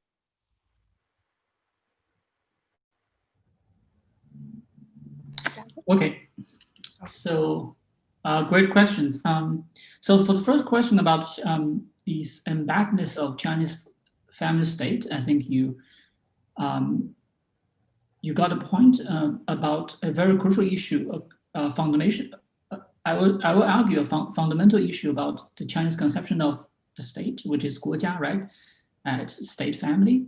So according to the Confucian tradition, and especially according to the tradition of Li Ji, where the concept of Xiaokang and Datong really came about, family and state were continuous and deeply inter-embedded. So first, you started with the family as the foundation, right, of political order. And there's no like big boundaries between what is conceptually family and what is conceptually the state, like in Aristotle's Politics. So what happens after the Maoist revolution was, in fact, I argue in my dissertation, a sort of return to this Confucianized ideal of the family state, rather than what happened during the Great Leap Forward, which I term it as a state family. That is to reduce family to the dependence or eventually eliminating family, right? So the individuals who belong to this biggest communist society. So basically what happened after the Maoist revolution, interestingly, is a return to the more of Confucianized norm. And that never happened in Eastern Europe. And that's a very big reason why China actually survived the June Force, right? It's because of these fundamental ideologies of Xiaokang that has tied in with China's old traditions of more Confucianized embodied state family, family state. And as for the question of one-child policy, in fact, the most interesting thing about one-child policy was that it's the continuation of these austerity measures of childbirth, family planning, which started as part of the puzzle of these austerity measures in the 60s that were actually put forward to deal with the fallout of Great Leap Forward. So what happened was that while all other measures ceased to practice because they were extremely ideologically embedded, this one-child policy, this family planning were only strengthened and indeed institutionalized in its extreme form as one-child policy in post-Maoist China. So what happened was that there was a changing context and the political interpretations of this policy from a anti-crisis measure, so from austerity measure, to a new discourse of state development. So basically, it actually helps. I mean, so the basic justification was that having less babies, having less child was a boon to the family welfare because it reduced the cost and eventually will lead to better economic development that will benefit the families. So it very much ties within this big concept of Xiaokang as modernization and economic development. But it was not initially so when it was first conceptualized in the 60s. Thank you. Thank you, Denise. for the excellent question. I'll go relatively quickly. I know we're short on time. I think related to basically there's two agencies that are sort of responsible for tourism, for inbound foreign tourism in China during this period. One is the China International Travel Service, which hosts, quote unquote, sort of foreign tourists. The other is the Overseas Chinese Travel Service, which hosts basically overseas Chinese and many Hong Kong and Macau compatriots. Of course, not every tourist to China comes through one of these agencies. There's a variety of organizations in China during this time that host, foreigners and take them to sightsee. One thing that I think I want to underscore, particularly regarding the economic aspects of tourism, is that for every tourist hosted by the China International Travel Service, basically every sort of European, Japanese, other Western tourists, there are probably 10 tourists hosted by the Overseas Chinese Travel Service. So economically, the Overseas Chinese Travel Service is always the more important agency, even though in a lot of the sort of the travelers' accounts, we see a lot more about the China International Travel Service. And particularly, we see a lot about the sort of the frustrations about how this agency is sort of prevents people from traveling to the places they want to go. But all that being said, despite having these sort of two sort of overarching agencies, their operations are very, very decentralized. And so they're, each branch office in a particular city is really sort of staffed locally and is sort of taking, some sort of broad direction from the head office, but is really like, it's up to themselves to sort of like manage their finances and manage their program. And so that's why I think we see in the Cultural Revolution, and I think this sort of is how I'll segue to I think Sarah Chang asked a question about the periodization. In the 1969, the head offices of these agencies get shut down in Beijing, but the branches still continue. So the branches are still operating throughout the Cultural Revolution. And so in 1971, when there's this sort of decision from top leadership that we can make some money from tourism, the branches are really pretty quickly, able to sort of to step into gear and host people. And I think part of that decision in 1971, it's a very practical decision, but I think it's also, related to the Cultural Revolution. And we've seen that we've hosted a lot of people. The Chinese government has said we've hosted a lot of people to come during the Cultural Revolution, and people are really drawn to China during that period. They want to see the revolution that's going on. And so this is a chance finally that there's a sort of realization, we don't have to foot the bill for all of these people. A lot of these people are willing to come and pay their own way. And this is a chance for us to sort of to make some money from this, from hosting these people. So there's always a political element and an economic element. But there's this realization in 1971 that we can earn some money even as we sort of educate people as to sort of what our vision of sort of socialism is and what our vision of the new China is. Thank you for that.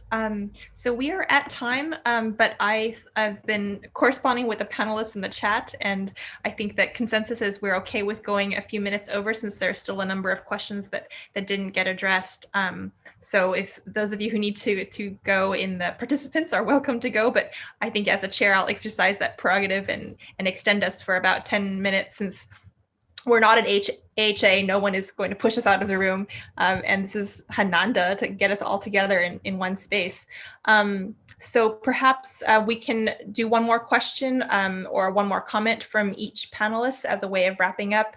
Adam, you have a rather long list of 5 or 6 other questions that haven't got answered. So if you want to choose one or two of those to address in a final concluding remark, you're welcome to do that. Yanjie, you got a question in the chat that I know you answered to the individual, but maybe you could answer it to the group.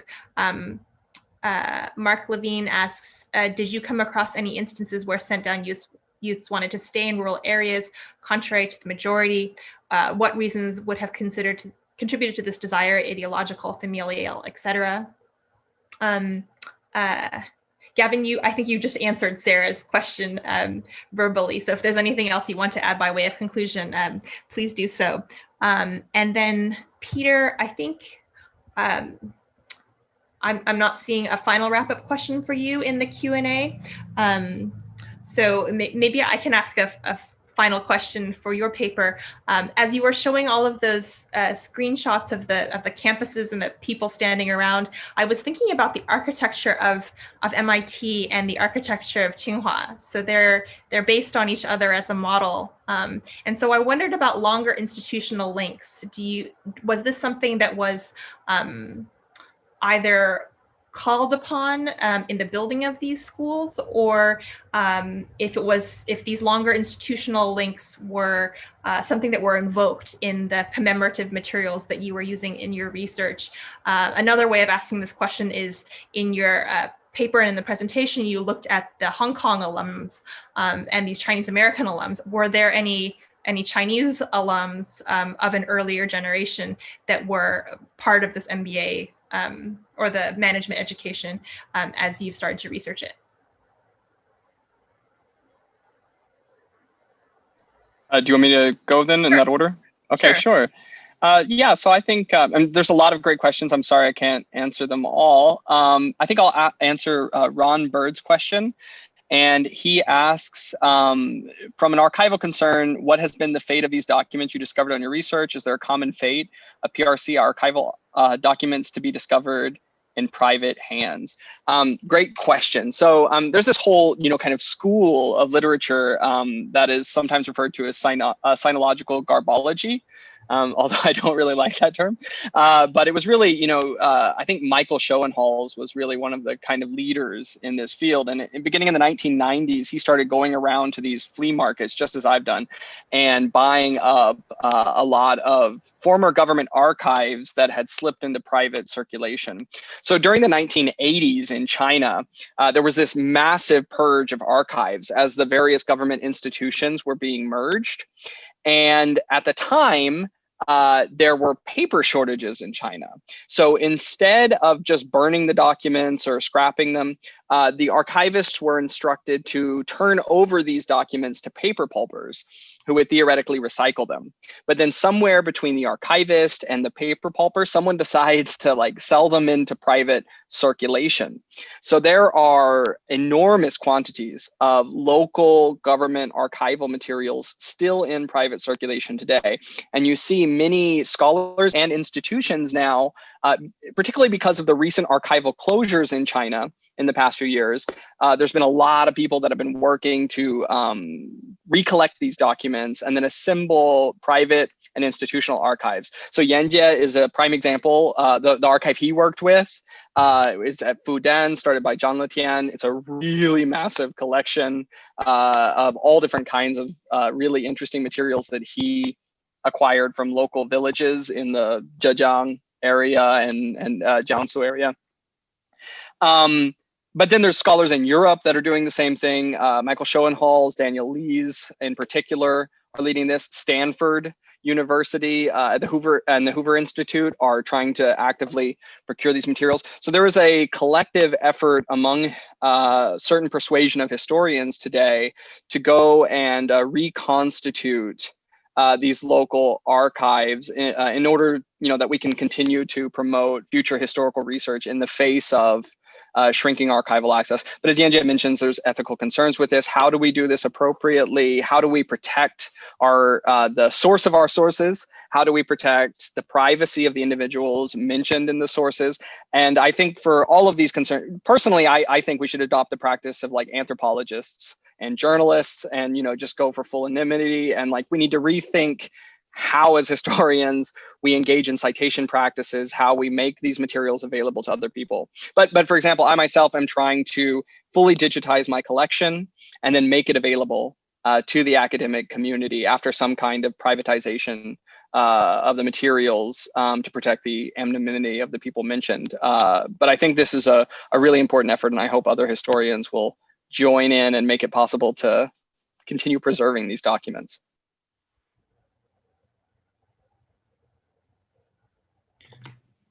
Just a few words, and in addition to Adams, I totally agree with you about the methodology challenges. Actually, we are, with my collaborators in China, we're also digitizing the letter collections and trying to make it into a textual form where we can actually use textual analysis or other more modernist implements, even like machine learning to study the rhetoric and the changing and the networks there. So there are a lot of things going on. I think we can have some exchanges later on the latest development. So basically, I think grassroots sources will be increasingly important for our research, and there are a lot of things on the table for us to think about, ranging from privacy protection to the kind of methodological challenges of using them. So for Mark's question about who are those staying behind the sundown use, actually there are a number of them, but they were among the very distinctive minority, and eventually they were all more urbanized, I think, as far as I know, but locally. So basically they moved to the local counties or local cities where then, rather than going back to like big cities like Shanghai and Beijing where they were originally from. And the big reason for them to settle locally, and I happened to discuss about this in one of my dissertation chapters about family reunion, was that they already started their families. And in the 70s, they already started dating. And that was a big issue because once you started that, you basically embed it locally, and it's extremely difficult to extricate. That's what they use. And eventually you have to like forcefully lay down your own plan and thought more about your children. And eventually what happened was that you are bounded there. So that's what happened to most youth who eventually settle down locally and they become part of the local society. I think that's all I could offer, and thank you for the question. Gavin, do you have any final questions or comments you'd like to say as to wrap up? I think one thing I'd like to talk about is you mentioned the sort of geographic aspect of my research, and I'd like to just talk about that. And going forward is that, you know, here I think one sort of like one thing we see going throughout this is that, you know, sort of tourism is dependent on sort of mobility and immobility. And in this case, in sort of my research, we see sort of the mobility of people coming from Hong Kong or coming from other overseas to visit an immobile sort of population in China and during the 1970s.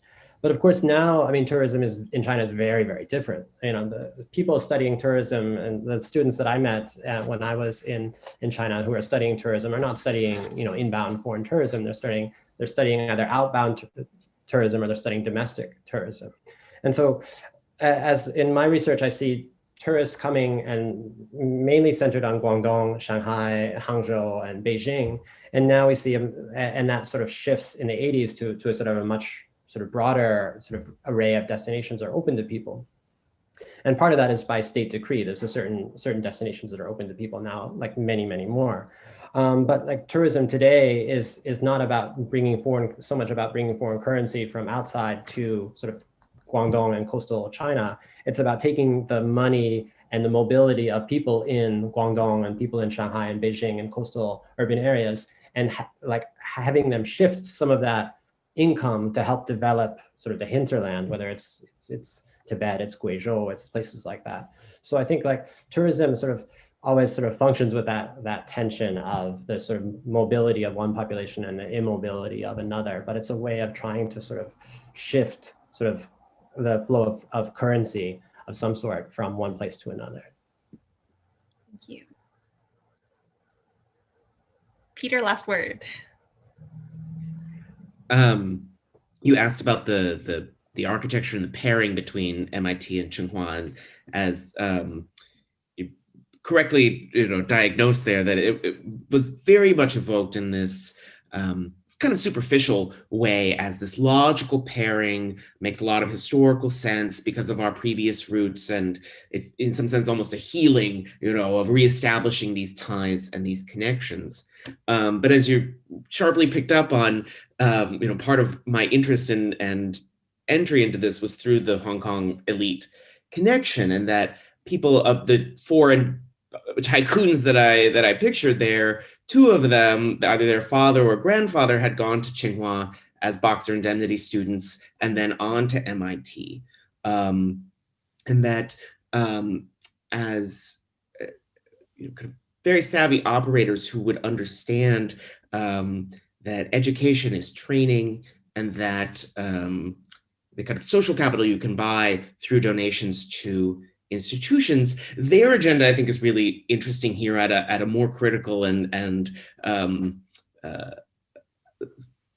political reading of what they're doing, rather than just the celebratory accounts of multi-generational educational patronage, that instead kind of trying to steer educational systems in the mainland toward what they think would be useful in the future, in most especially to themselves. It's a somewhat roundabout way of saying that part of my interest here, I think, is I find MIT's agenda absolutely baffling. I really don't. I find it fascinating that they pursued this in the way that they did, largely on pretty vague ideas of what they were going to get out of it in terms of prestige. But interestingly, I think that the Hong Kong elite donors' agendas, I get, as deeply anti-communist and kind of very immersed in this kind of high transnational politics of elite higher education and what it can do. If that answers your question. Thank you. So again, I want to wrap up and thank all of the panelists, to Yanjie for organizing, to Stephanie Kim and the Yale Council of East Asian Studies for hosting us today.